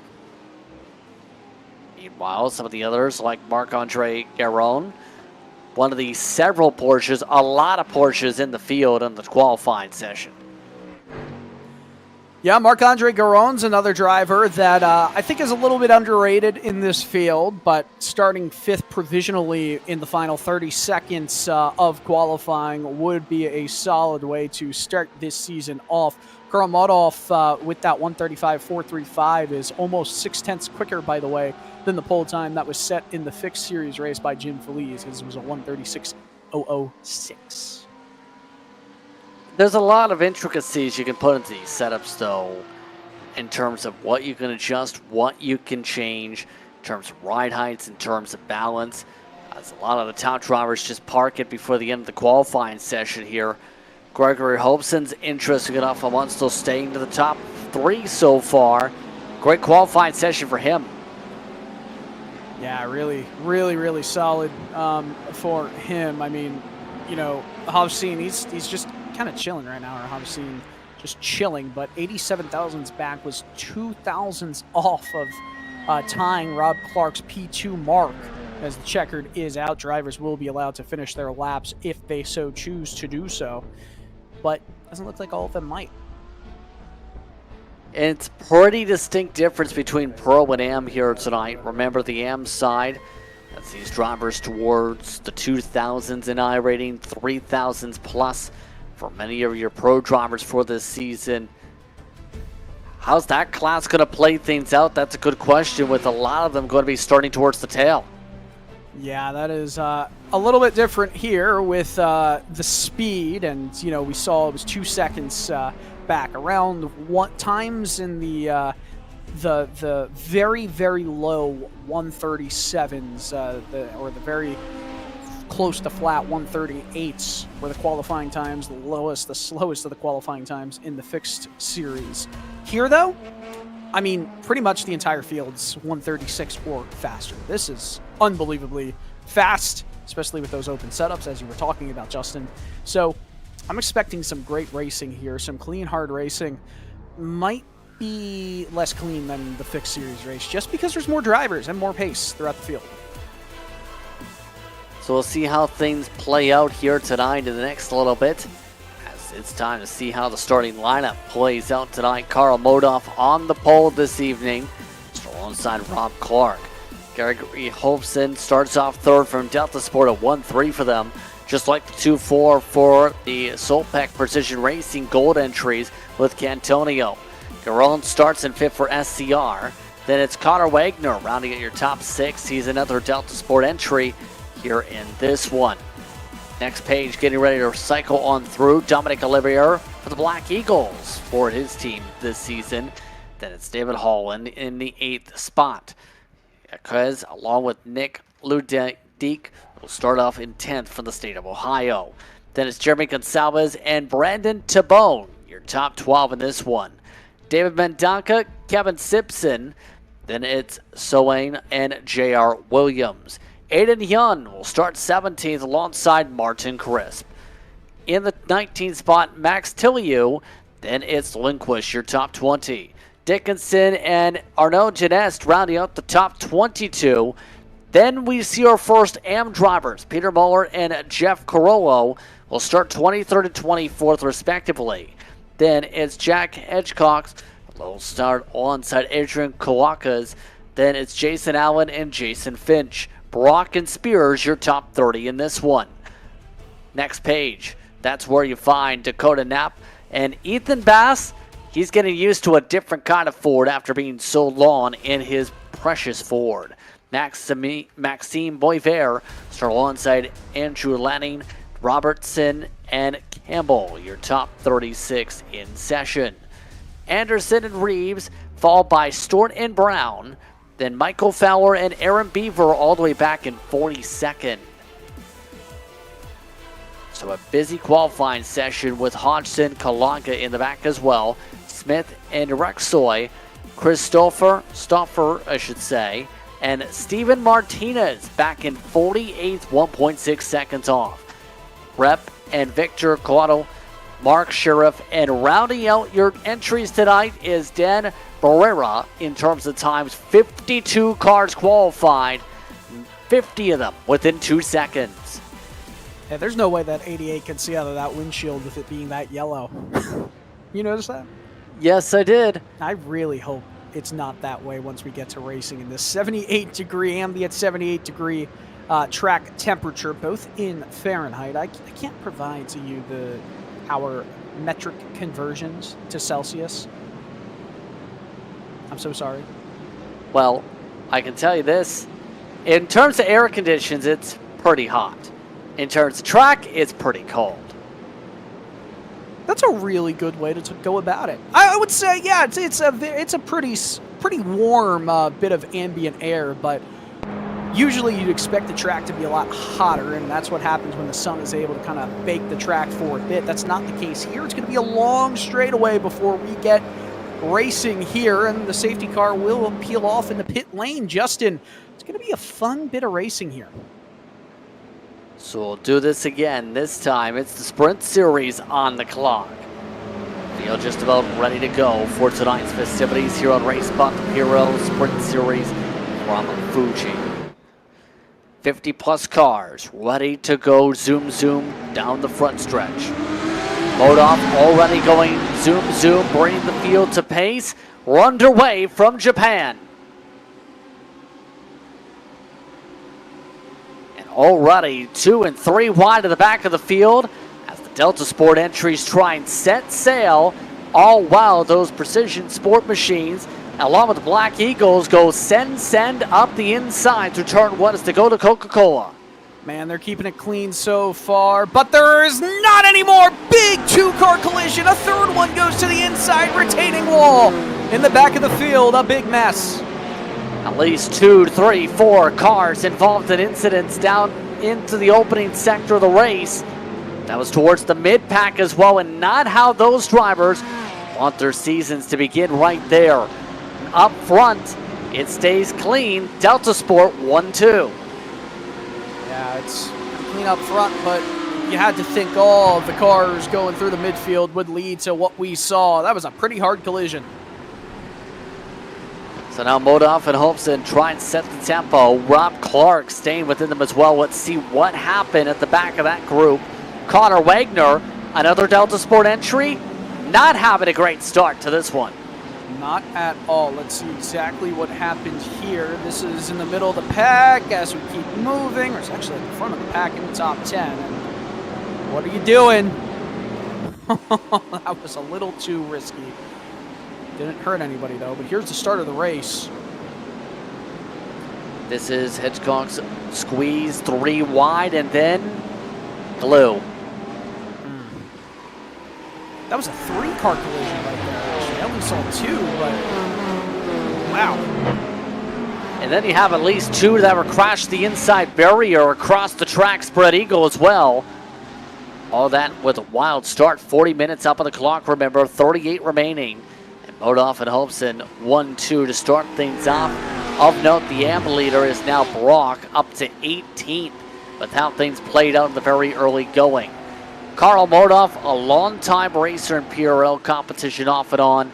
He's not going to be easy to beat because whenever he's in the field, he's a threat for the win. Yeah, Karl Modov is always a solid road racer, and when it comes to GT3 competition, even with this close battling happening all around in the early goings here, it's going to be a fun fight. It's about, remember, it's not about how fast you can be once you're in first, it's about how slow you can be while handling your equipment well and going out and just staying in first. As we catch a replay here, simple spin. Yeah, that was right in the vicinity of one of the Delta Sport entries, Martinez. Able to keep it off the racing line at least, so no major harm, no major foul there. Also, someone else ate the curves. This time it's Tilio. Until gets back on track, he's going to be in the grass. Point fair? That's not the racetrack. Yeah, that's trying to go through the end point of the chicane, if there was a chicane right there. That's been a problem corner. Do you almost feel like this is just not a layout that they use as often, so they're just not as comfortable taking that, let's say, 70-degree right angle through a pretty high-pace corner? It depends driver to driver, because it takes a choke point away, but it also adds an extra throttle point, higher speed section, so to speak, for Dunlop Corner. Other drivers said before the race that they wanted the ascent into fire. Others, it's just the racetrack. Quite simple, it's the racetrack. Some people, whenever the chicane's there, don't like it there. Yeah, I feel like oftentimes when you get so used to how this track drives, then your mind just you always have to think about it, right? It doesn't become second nature for a little bit. Maybe at the end of the race, once you've run 20 laps of the circuit, you just know at that point. By that time, it's almost too late. All this practice, all the qualifying, it doesn't always register in your brain when you're so used to a different layout. So far, Delta Sport up front, but you have SimCity trying to show their flashes. SimCity Racing in multiple different leagues. They've showed good pace whenever they brought drivers here, though. Garon, one of the newer drivers, so to speak, for their grouping, for this series at least. Yeah, and Marc-Andre Garon, we were talking about that, P5 starting spot. He hasn't picked up, he hasn't dropped any spots, and he's hanging tight right now. By this point in the fixed race, there was the same gap that we're seeing from first all the way to fifth or sixth was the gap between first and second. So definitely a closer train in this one. And you see the race leader settle there. Garon, one of the newer drivers for that team, by the way, too, because he previously ran last year for Flying Penguin Racing. Picked up a win in his respective split in the VCO Daytona 24 then. Now, showcasing his speed in this series. Here's Hobson, who's currently holding on to second. Seeing him from the back end of Modov's car. These two seem to almost be lockstep to work with one another. Yeah, it's pretty impressive as we ride on board with David C. Holland, Texan, in that Lambo. Is this the, how many Lambos do we have in the field? I believe this is the only Lamborghini that we're seeing in any, well, except for the, top two runners and 8th place, which is David C. Holland. We've got 3 Lamborghinis across almost 100 drivers in GT3 competition in PRL this year. That makes me sad. It's been a while since we've seen David Holland. He is 4th all-time in PRL in victories, mind you, by the way, with 40. 39 of those came at open wheel, yet to get a win in these types of cars. So you have a lot of those that we've seen flashes of an open wheel that have come out to play here. Karl Modov, 31 times he's won in this series, mind you. He holds on in front of his teammate for now. Karl, one of the drivers you have to be able to beat if you want to be able to win in this series. Modov, a 2-time champion in GT3s. It is pretty interesting, though, that we are having such a close competition, of course, between 2 teammates in Hovesen and Modov right here. But it's not like Clark or Olivier, Garon, Cantonio have necessarily lost the plot here in terms of P1. Look at this. Well, you can see through the windshield of that 88 machine, but maybe not anymore. That's a hard hit.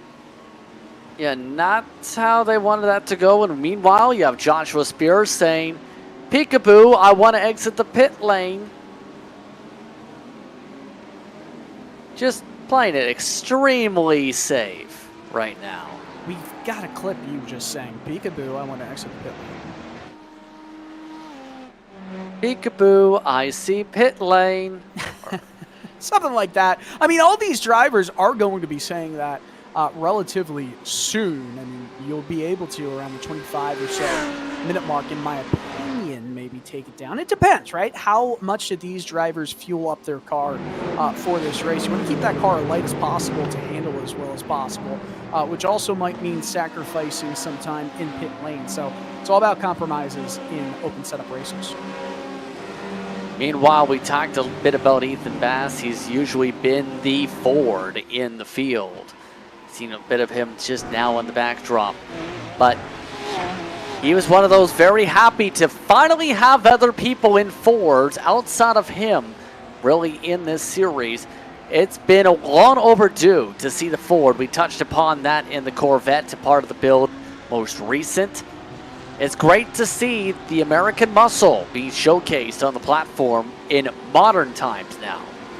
Yeah, you're 100% right there. It's cool to see two American GT3 machines in the Chevy and the Ford Mustang taken to some on-track action in iRacing in the modern form of it. We had that old Ford GT for so long in the service, and the Ford Mustang GT3 does sound really cool in person, I'll tell you that for sure. Still keep an eye on these two up front. Oh wow, some of the SimCity entries keeping close to Eric Aron's lost some ground the past few laps, in fact. Starting to lose a little bit of grip of things, if anything. David Holland, who's trying to get a grip of the style of race cars in the Delta Sport entry, is right behind him already.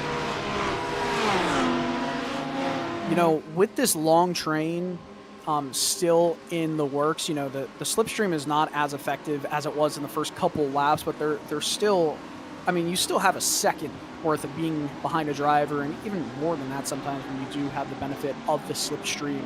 And because of how long that front stretch is, everyone really benefits. I mean, yes, P1 is going to have a little bit of a push from the air in behind, but it really hasn't allowed Hovesen to close in too much. I almost feel like Hovesen closes up in the parts of the track I don't expect it to. Uroxoy, oh no. Just kind of coming late into that one and gets on the brakes. Only a minimal amount of contact there in that replay. But Justin, that was a bad-looking incident just before he got to the scene. Yeah, they're scattered about in the grass. Not sure what that was all about for them to all be in the infield. But right now, the field's still settling on in with Garon. We're still keeping an eye on here. We already talked about expecting pit stops pretty soon for this class. Extra 10% of fuel in the tanks. Extra 5 minutes on the clock to add to that factor here. So right now, how are things played out for those looking to cut through the field? Well, +5 for Chris Solang, should say. +4 for Adrian and Martin Crisp amongst those who are trying to cut their way through the field.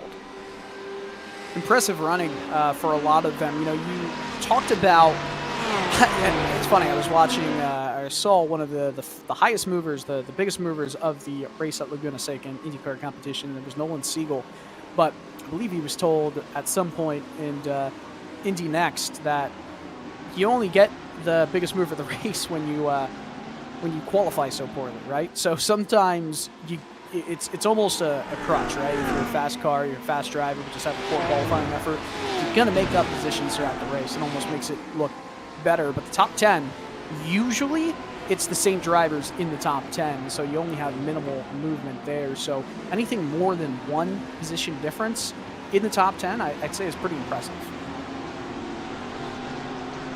Yeah, so far, so interesting when it comes to the racing so far. Still keep it on Garon. He's at the back of Yaquez now. So two of the similar group drivers, so to speak, trying to work together here. So what are some of the main things that you communicate in a pack like this to try and say, work with me, kind of like, you know, like the NASCAR Total Team Control controls, but without those in a race car? Oh my goodness, did you just bring up the legendary NASCAR 06? Yes, I did. Oh, that's awesome. Not awesome for Robertson, it looks like. Here's a slide. Too much speed going into the corner and just hold it there. Oh, man. Getting split a little bit. Did a decent job, actually, getting back on track, losing minimal positions. That's still 15-plus spots he lost.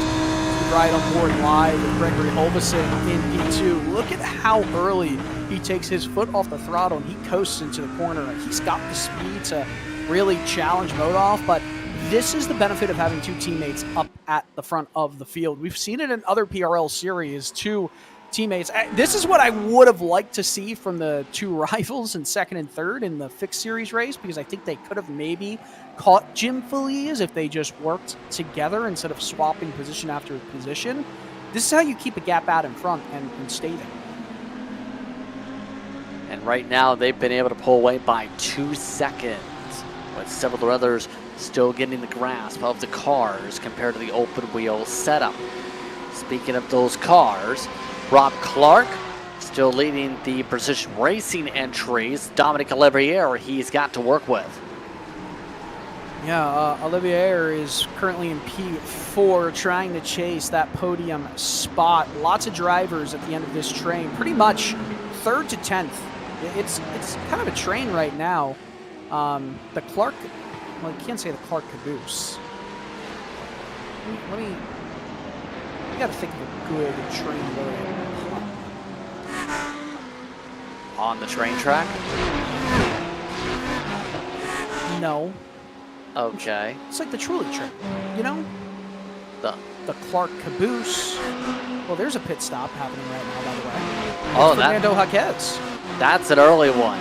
So, what would you say about that pit stop coming this early from Jaquez? So, I'll be honest, earlier in this one I said exactly what was happening here. 25 minutes left in the race, you'd start to see the first pit stop potential happen, and that's exactly what we've seen here from Fernando Jaquez. I wonder, though, where he's going to come out, because he's going to come out, obviously, in slower traffic. It's just, will he have to do it's going to be a 40-second pit delta, right?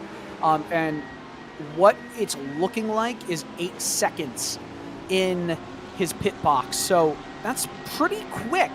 We'll see if that ends up being around the average, because the average in the fixed race is around 9.5, 10 seconds. So if 8 seconds is what we're looking at here, it's around a 38, 39 second total pit delta. Very similar to the last race with the extra fuel tank and how much time is needed to be able to get to the end. What just happened here? This is J.R. Williams. He fell down the pylon a little bit. This is why. Well, only lost 2, maybe 3 spots right there. The Not terrible. Yeah, not terrible, but the potential to gain positions has obviously been lost with that quick spin. And that's what I said earlier, like this field is so tightly contested, so close together, that one mistake is such a detriment to your race, because everyone is going to continue moving on through at similar pace. It's not like that.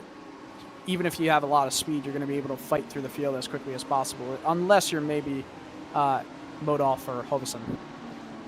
David Mendonca, meanwhile, he's under attack by Aiden Yun. And hold on, near parking lot with some of the drivers out of pit road.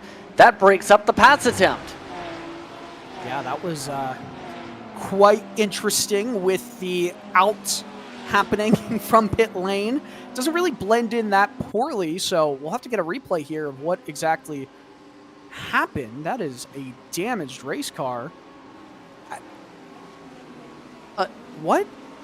Yeah, that.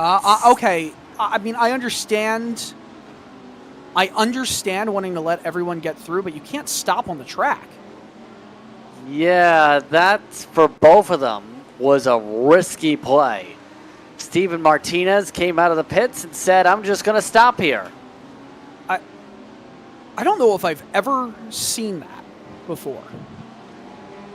We've seen it already, but at the safety of pit road inside the blue cone. You have to stay predictable, and that's not what people usually predict. No, not at all. That's weird. That's quite weird. I mean, I understand, again, why he did that, and it helped a lot of the competitors get through without issue. But go off track, because if cars tried to go side by side right there, that could have been dangerous as can be, as Ryan B. Reeves here be spinning and getting some help. Yeah, he is the one we mentioned with some of the car changes already. And ends up getting some help after a slide around. So the car change doesn't really help, especially when you destroy the back like that. Yeah, not looking great there. You know, Ryan Reeves is a name of an NHL player. He fights a lot. Well, they did just have the Stanley Cup wrap up last night. Florida winning for the first time after 30 years of existence. That was awesome. And gotta say, the funniest way for the Edmonton Oilers to lose the Stanley Cup. Put in all that effort just to come back from 3 games to none. Ran out of gas. It's just crazy to me. You know, you put yourself in a hole. It's kind of like racing, right? You put yourself in a hole early on, and you can only climb out of it so often before all those mistakes come back to bite you for the grand prize. Matt Sheriff, Lunatic Racing. We'll see what happened here. I think he just came in a frame right there and what happened. Regardless, he's had some trouble spots. Lap traffic for the race leaders, though, to deal with. I wonder how difficult these lap traffic drivers will be, just because are they fighting for position? I think they are. So I think it's Koto and Yoroxoi, right? Yoroxoi, yeah. 41st, and I can't quite see where that Ferrari is. Maybe it's not fighting for position right now. Oh, look at this. Maybe just a quick look. Yeah, not going to put up too much of a fight. You don't want to add the reputation of, I battled with the race leaders and cost them 4 seconds. Hero. Yes. That's what we call a hero. Yes, you don't want to make that reputation in the first race of the season, regardless of what your standing is, seniority is, anything along those lines. But it is Yoroxoi who is in front, by the way, in front. It looks like the blinky lights are already on for the lap traffic already past the halfway point. Yeah, and this is where we're going to start to see those pit stops really come into play. Remember, last time out, everyone pretty much came into the pits at the end of 15 laps of running. J.R. Williams in the pits right there. I think what we'll see in this one is maybe after 17 laps of running, most of the field will come into the pits. They're done 13, about to complete 14 laps, I believe, or complete 13 laps, I should say, here. So maybe give or take 3 to 4 laps before the balance of the field really starts to come into the pits. Maybe it's happening now. Who knows? Did you just see Rob Clark nearly flip over from a bump? I did not. Yeah, that was a big hit from the sausage curving, possibly from Rob Clark, who flipped up into the air for a split second. How long do these bumps go before they start causing damage to the under trays and to the floors of these cars? I mean, you have to imagine one massive shunt over the turtles is enough to really affect the aerodynamic efficiency of these race cars, right? I know we talk about GT cars not necessarily, or not having nearly the amount of aero grip that we see, or at least we saw from like GTE cars or prototype cars, but a GT3 car without aerodynamic efficiency is a GT4 car, or even more, a Trans Am car, right? Like, these cars have a lot of aerodynamic efficiency still, and they are pretty planted to the ground. They wouldn't be able to go through these corners at Fuji as quick as they are without having some aero efficiency. I mean, we're going around that corner, right? So fast, they wouldn't be able to if this was a GT4, BMW, you know, M2 or anything like that. So these cars are fast still, and they can get damaged very easily. They're not fragile, but still, you want to take care of them. And remember, all the cars now on the platform have the new damage model. So it's not quite as simple as every car is the same way as a tank now or anything in that regard. You're going to have to potentially find those differences as the race goes on now, too, if you pick up any damage. Yeah, 100%. It's very easy to damage these race cars visually. You know, that's one thing, but it doesn't really matter visually when you feel it, right? And sometimes, even if it's only a few seconds worth of optional damage, it still feels different. You know, maybe the steering angle is a little bit off, and then all of a sudden everything changes completely. As we see going off right there was Nick Ludecki in that Porsche. I think he's got a car to the outside right here, going to be the inside shortly. If that is the case, He's going to deal with some lap traffic right now. That's already been a little bit of a thorn in some in this group. Pro drivers have had a rough one so far, but doesn't seem to be too much of a thorn this time. Was about to say though, pit stops underway for your AM leaders because Brock already just came in. Everyone else expected to come in the next few minutes here. We'll see how many more join the pit party. I do wonder, you know, I said it would be 3 to 4 laps from 2 to 3 laps ago. So either this time by or the next time by is when we're going to see a lot more cars come in. I think we're going to give it 1 to 2 more laps before we see everyone really come in. We've heard that there's been connection issues for Matt Sheriff, by the way. It looks like those have continued for him. Matt has not had a fun day at the office now with those technical gremlins. But coming around 15 minutes to go, this upcoming time by for these drivers around the racetrack. Already some defensive driving and a spin. Oh no, getting collected. It's David C. Holland who made the spin as well as Hovesen? Is that Hovesen? I don't think it is. No, I don't think it is, but it is one of the teammates of the top 2 runners. Yeah, a lot of contact for Holland. They were getting very blocky before the pit window. Holland still holds on to 10th. Drivers like Mendonca and Aiden Young bunched up from that. Man, that is such a rough bit of damage to take. And, you know, we talk about the visual, we talk about what you don't see, and there's definitely some visual and damage that you just feel from those race cars when you have a head-on collision like that. It doesn't matter what speed. Probably catch a replay here in a little bit, but David C. Holland, that was it was a race that was going so well, and unfortunately now it might not necessarily be that way. Yeah, that was an aggressive battle. That was round where Swain Duke was to bone amongst those drivers. And now we may see him really very much consider the stop now with the contact of the axle.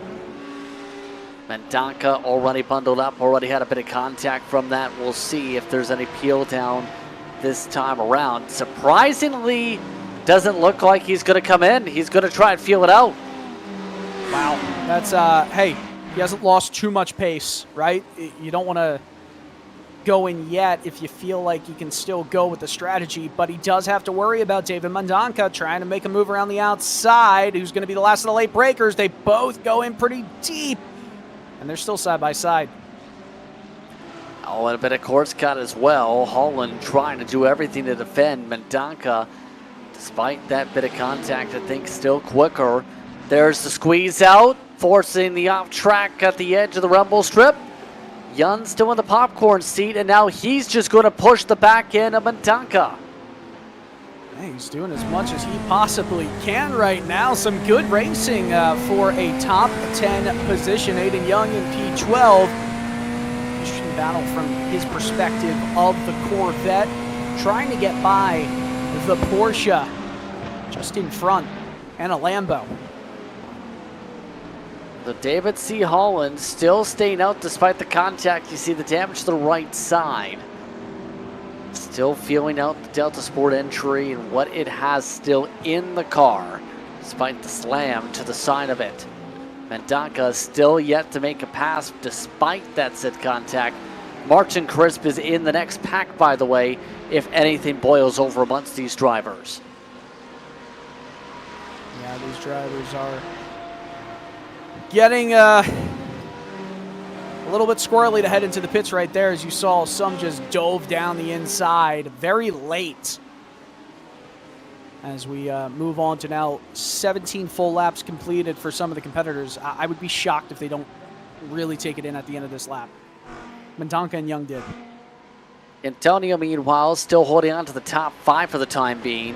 You mentioned being impressed about his pace. He's currently right behind Dominic Olivier. Thoughts on Cantonio's race so far? I mean, Cantonio's done a really solid job, right? I feel like there's still some room to move up through the lineup. He's one of those drivers I expect to be on the championship podium by the end of the year, but there is some fierce competition all around this series. we're going to have to see another side of him to potentially compete for this championship by the end. But so far, it's been a strong showing for him in that 5 machine. A very strong one right behind Olivier. So basically this pack is Porsche, Ferrari, Porsche, and then Porsche. A lot of Porsches showing that the BOP seems to smile upon them this week. Yeah, I think even if we're talking about the Porsches and the BOP, we're spending on Marc-Andre Garon, the rest of his crew, Porsches aren't up front. Yeah, the Lamborghinis are still 1 and 2. That is a great point. But let's see what happened to some more drivers. Kyle Robertson, Drive Trainer Motorsport. Bit of a quick correction and a slide around.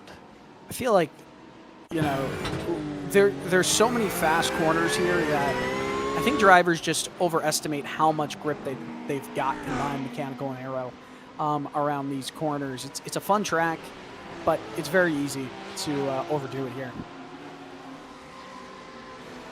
Of note, Holland has entered the pit lane this time. Rob Campbell doing the same.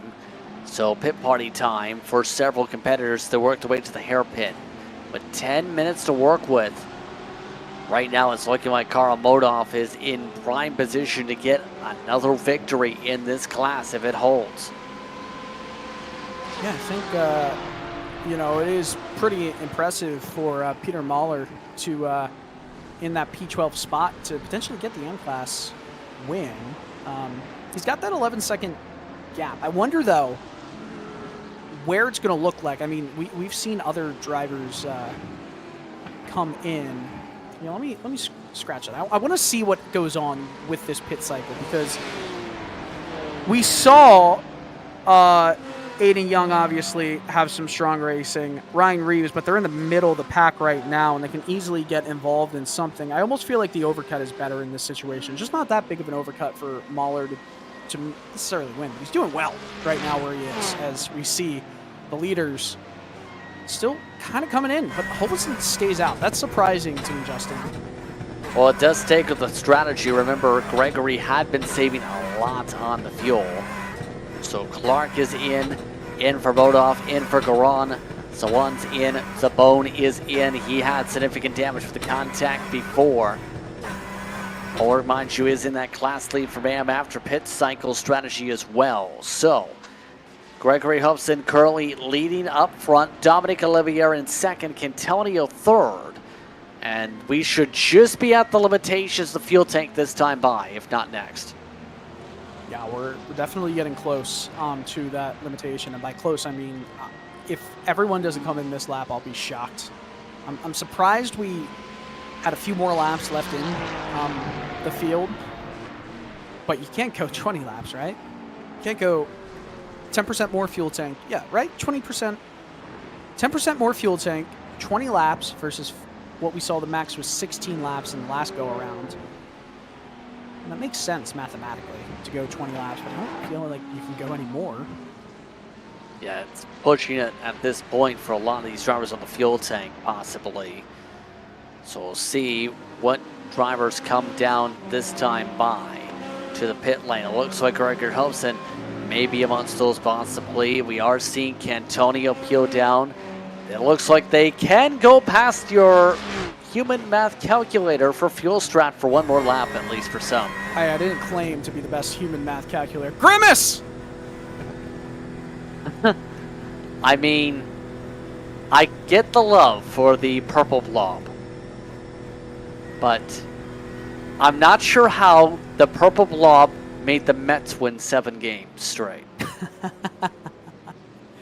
Well, I think they were beating the Yankees tonight, so I don't know, man. Like, listen, I can't say anything. I've got a Gritty flag behind me and a Gritty pillow, so, and Gritty socks and a shirt.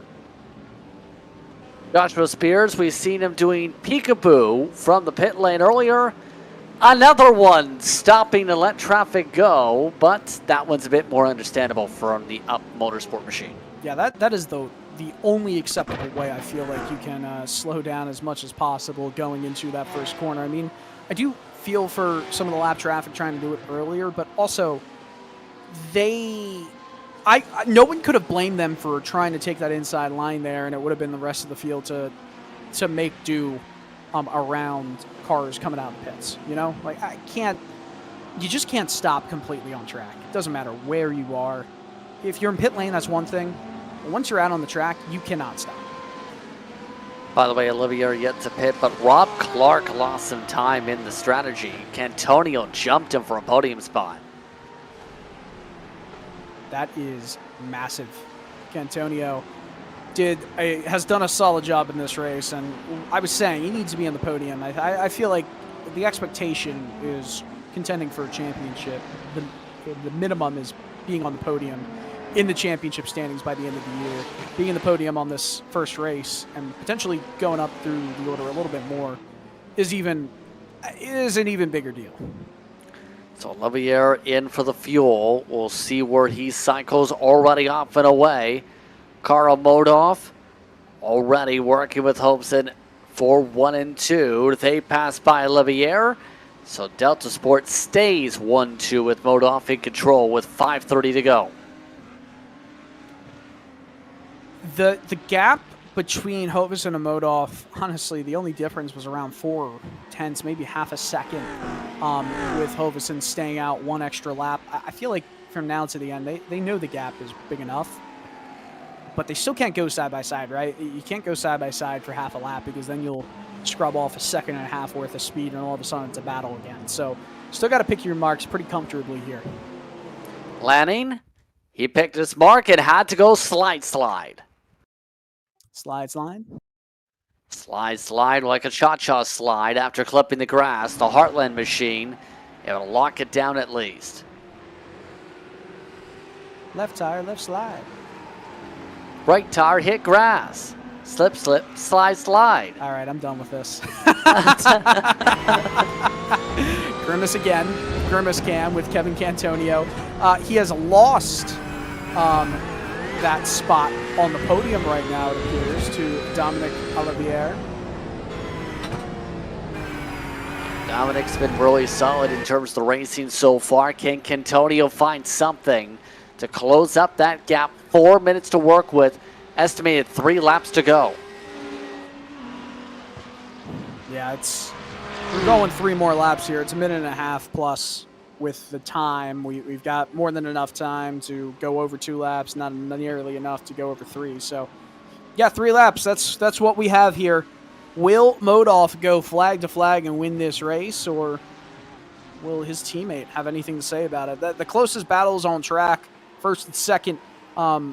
I mean, there's close battles all around the track, but thankfully we still have close battling for first and second, and then the final spot on the podium is good too. Yeah, lots of potential shuffling. We'll see how much shuffling we get. By the way, Devin Brock did cycle to 16th, so he is back. Concentration when you're in a spin like that and just let the car kind of go. You got to hold the brakes there. Yeah, absolutely agree.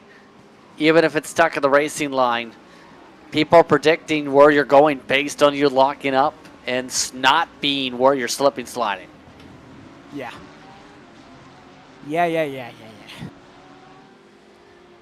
So Olivier, with 2 minutes to go, seems to be in good serve for the Eagles, the Black Eagles, they call it, for their version of this paint scheme. You can see why the black and blue just fits together, but with 2 minutes to go, Cantonio trying to find the puzzle piece to pass him. I mean, Cantonio has done so well in this race. If he can get a podium, you can't think of a better start to the season for him than in this one. Here's another replay. There's the brakes. Well, too late. And you see the new bumper physics, by the way, where they bounce around from contact. Remember, let's bring up total team control again. Remember when little shards of debris came off and you can get a flat tire by running over one? I hated running over the debris. I did too, but it was a cool little part of it, you know? Karl Modolf, meanwhile, 1 minute to work with, should be the white flag here. He has been outright dominant, led just about this entire race on raw pace. Gregory Hobson has stayed second this whole time. White flag is out. Final time around for Fuji. Really, really solid open race here in the sprint series. And I still think we've got a bit of a twist in the tail in maybe one of the podium spots. But how about this? Battle for 7th. Seong and Fernando Jaquez. Jaquez, remember, was the first one to come into the pits, and it's worked out fairly well. Yeah, not bad in terms of his pit strategy to be able to still hold on to the top 10. And it got him away from what ended up being trouble. Drivers like LaDuque able to get to 6th. Hawan still holding on to 7th, though. The Bone still holding on to the top 10, despite the contact in the front nose issue from the incident. But the clock about to reach full zeros for this time around, as Modov gets ready to celebrate a victory up at the very front, all while the battles are on in the heart of the field. Yeah, it's been a really solid run here as we get another replay of an incident. Noah Anderson, that Ford Mustang GT3, and a Mercedes. Oh no. And oh no indeed, contact to the front nose, not how they're going to want this race to end. But coming out of the final corner through Panasonic, Karl Modov dominates his way through Fuji to victory lane. He goes once more. This time it's in the sprint series. Karl Modov, he picks up the victory here today and gets it done here in Japan. Just a solid run for the Delta Sport team overall. I mean, there were a few chances for Gregory Holvesen to overtake Modov earlier in the race. Hey, maybe we'll see the opposite happen in another race this season. You don't want to race too hard, I guess, at the beginning of the year, but at the end of the year, you might see it differently if these two are fighting for the championship. Drivers like the Bone still finishing top 10 without the whole front end of the race car, by the way. That's somewhat impressive. Devin Brock, 38 seconds back of the race win, able to pick up the AM victory today. Some interesting battles, but in the end, it's a Delta Sport 1-2 domination station. Domination station at Fuji is a great explainer of what happened here for the Delta Sport team. Solid run all around. Two drivers we expect to be in championship contention for most of the season. Kevin Cantonio with that 4th place finish. Olivier ran out the podium. I'm still impressed with Cantonio's run. It's perfect for him at the start here. Drivers just about finishing up here tonight from Japan. More than 50 took part in tonight's festivities. And only a couple can stand on that podium. Let's take a look at the unofficial race results. Modov, Hobson, along with Olivier, your top 3. The difference between the top 3, 4 seconds. First and second separated by almost the 4 seconds in total. Cantonio and Clark, the Duque and so on. Then it's Jaquez, the Bone, and Mendanka, your top 10 here today. Crisp, Yun, Simpson, along with Lindquist and Williams. Brock does get the class win by 1.7 seconds, and Am over Campbell. Moore finishes in 3rd after trying something different in the Sopec Precision Racing Silver entry. Then it's Kalarkas and Tiliu, your top 20. 21st went to Connor Wagner after a slip up early on in the race. Beaver, Lanning, Bass. Top 24, Hodgson, Kalaga, Fowler, Stoffer, Finch, and Anderson, top 30. Then it's Smith, along with Holland, back in 32nd with the damage. Rep, Reeves, Knapp, Allen, Garon, Yurexoid, Robertson on the lead lap. Steven Martinez a lap down, as well as Kuto and Murillo. Then you have Stort 2 laps down with Miles Brown, Spears 4 down, Sheriff with tech issues 17 down, Genest, Boisvert, Carollo, Gonzalez, amongst those with the multiple issues. Dickinson and Hedgecock's only making it a couple turns here tonight.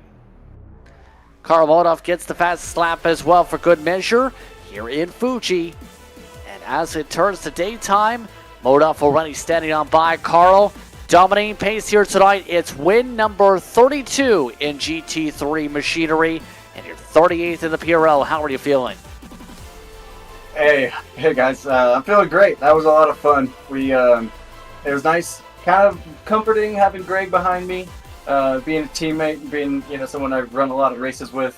The beginning laps when the other two guys were right there, was sweating bullets like that scene from Airplane. And it's been a while since I've been in one of these PRL races, so it just feels great to come back and to be able to put it on top, especially on this tricky track where one little mistake, the car has a huge slide and it gets out of control real fast. So super stoked to be able to put that together and to come out on top. Talk us through what was going through mind though as the night went on when you and your teammate just ran away. Well, that was feeling good, but then also bad, just because I know he's back there, he's saving fuel. I knew he was going to be able to do an extra lap, and I figured he would get a big jump on me in the pit. But thankfully, I think he ran into a little bit of lap traffic on his extra lap that he did, and coming out of the pits when the tires kind of cooled down, it actually was a little bit faster. So I was able to maintain that gap, and then thankfully I was kind of able to hold it off right to the finish. And I didn't want him to get too close because once you have the draft, it's such a long straightaway. He's late on the brakes, so anything could happen. So I was just happy to be able to maintain that gap and just keep it smooth. So the next time out, it's Masato. Your thoughts on going to that racetrack? I would really be looking forward to it. I'm gonna miss the next round, unfortunately. I got a family camping trip, so I'll be out doing that. But hopefully I'll make the rest of the races after that. Bummed to miss it. It's a pretty fun track, but I'll be tuning in and cheering on the teammates. Any shout outs you'd like to give in that note? Just shout out to the team, Delta Sport. It's been a great team, and we got a bunch of good guys, and it's always nice to be in an environment with a bunch of fast drivers that push each other. It helps everyone kind of continuously get better and better. So thanks to all the guys on the team. Karl Modov gets the victory here tonight. He's able to lead just about the entire way through. Second spot tonight went to the guy who self-proclaimed himself as Squirrel Manila. Yes, that is Gregory Hopes, and he is with Dylan Coyle. Yeah, Gregory, really solid job tonight. Felt like you could have maybe pressed the issue with your teammate earlier on, decided not to. Does that maybe change if you guys are in a championship battle at the end of the year? Well, first of all, thanks for having me. It was a good first outing in PRL for me. Happy to be here. Carl's a top-class driver, so him and I were chatting the whole race and sort of just managing everything. And yeah, once it comes down to maybe a championship battle, who knows? Maybe we'll get the gloves out. But first rule is you never take out your teammate. So we just managed the positions we had. I got had a terrible in-lap, to be honest.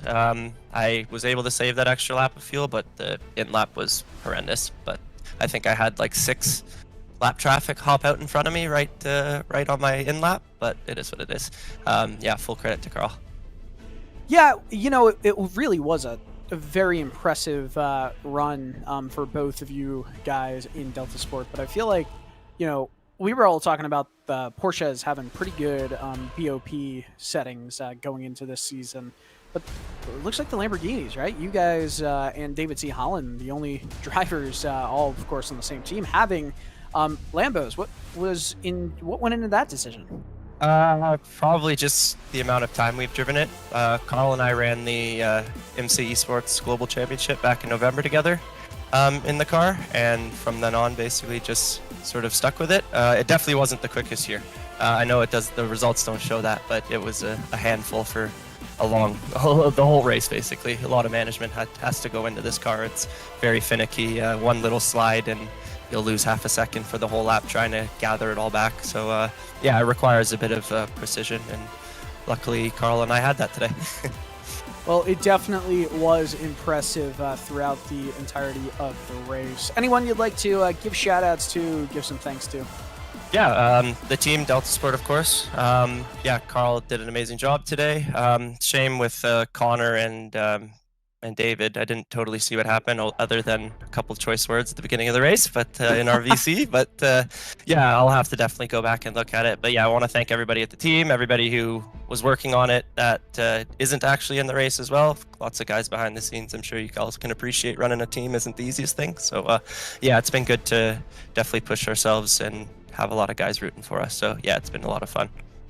Awesome. Well, Gregory, again, congrats on P2. Congrats, Delta Sport, on your 1-2 finish. And we'll see you, we're going to see you at the next round. That's the plan, at least. All right. Awesome. Well, we'll see how you do that. Yeah, thank you, guys. Not a problem. Gregory had a really solid race, Justin. And, as we continue moving through the interviews, I'll say this.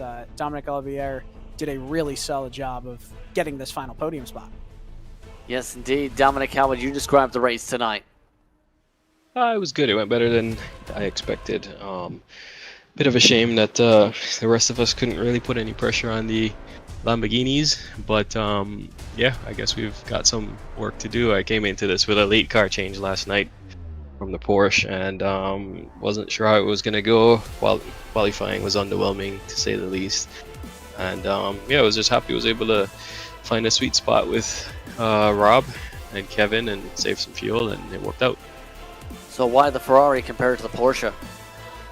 I wanted to be different. The Porsche was definitely faster and more consistent, but I wanted to be different. I thought a lot of people were going to go Porsche, but it seems like it's a pretty mixed grid here. A lot of Chevys and people driving cars for fun. So glad I did the Ferrari now. So what's going to take to catch up to those two Lambos you were just talking about? Honestly, I don't know. I was not expecting that sort of pace from them. I mean, I know Modaf is a championship winner many seasons, so I expected him to be quick, but I really didn't expect the Lamborghini to be quick here. It's been McLaren all week and Porsche as the only other option. So it's very shocking. Those guys came out with a statement. So the Solpec guys are gonna have to go back to the drawing board and do some work and come after those guys for round 2.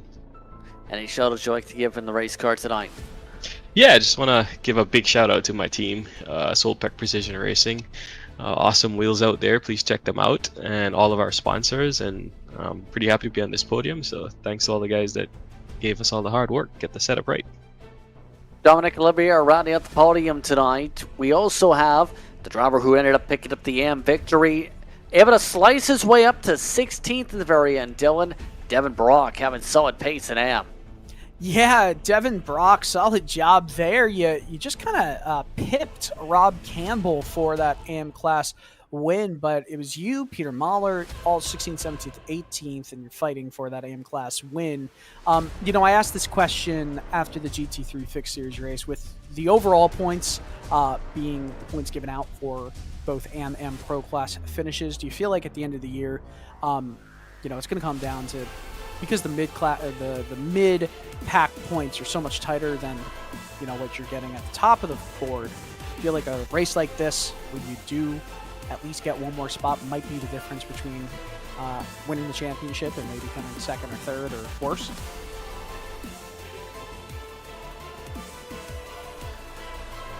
Devin Brock, do you have a copy? I don't think Devin Brock has a copy. Devin? Try this one more time. There he goes. Well, goodbye, Devin. Well, it was a long, convoluted question, by the way. Anyway, so he might have tuned out halfway through. Oh man.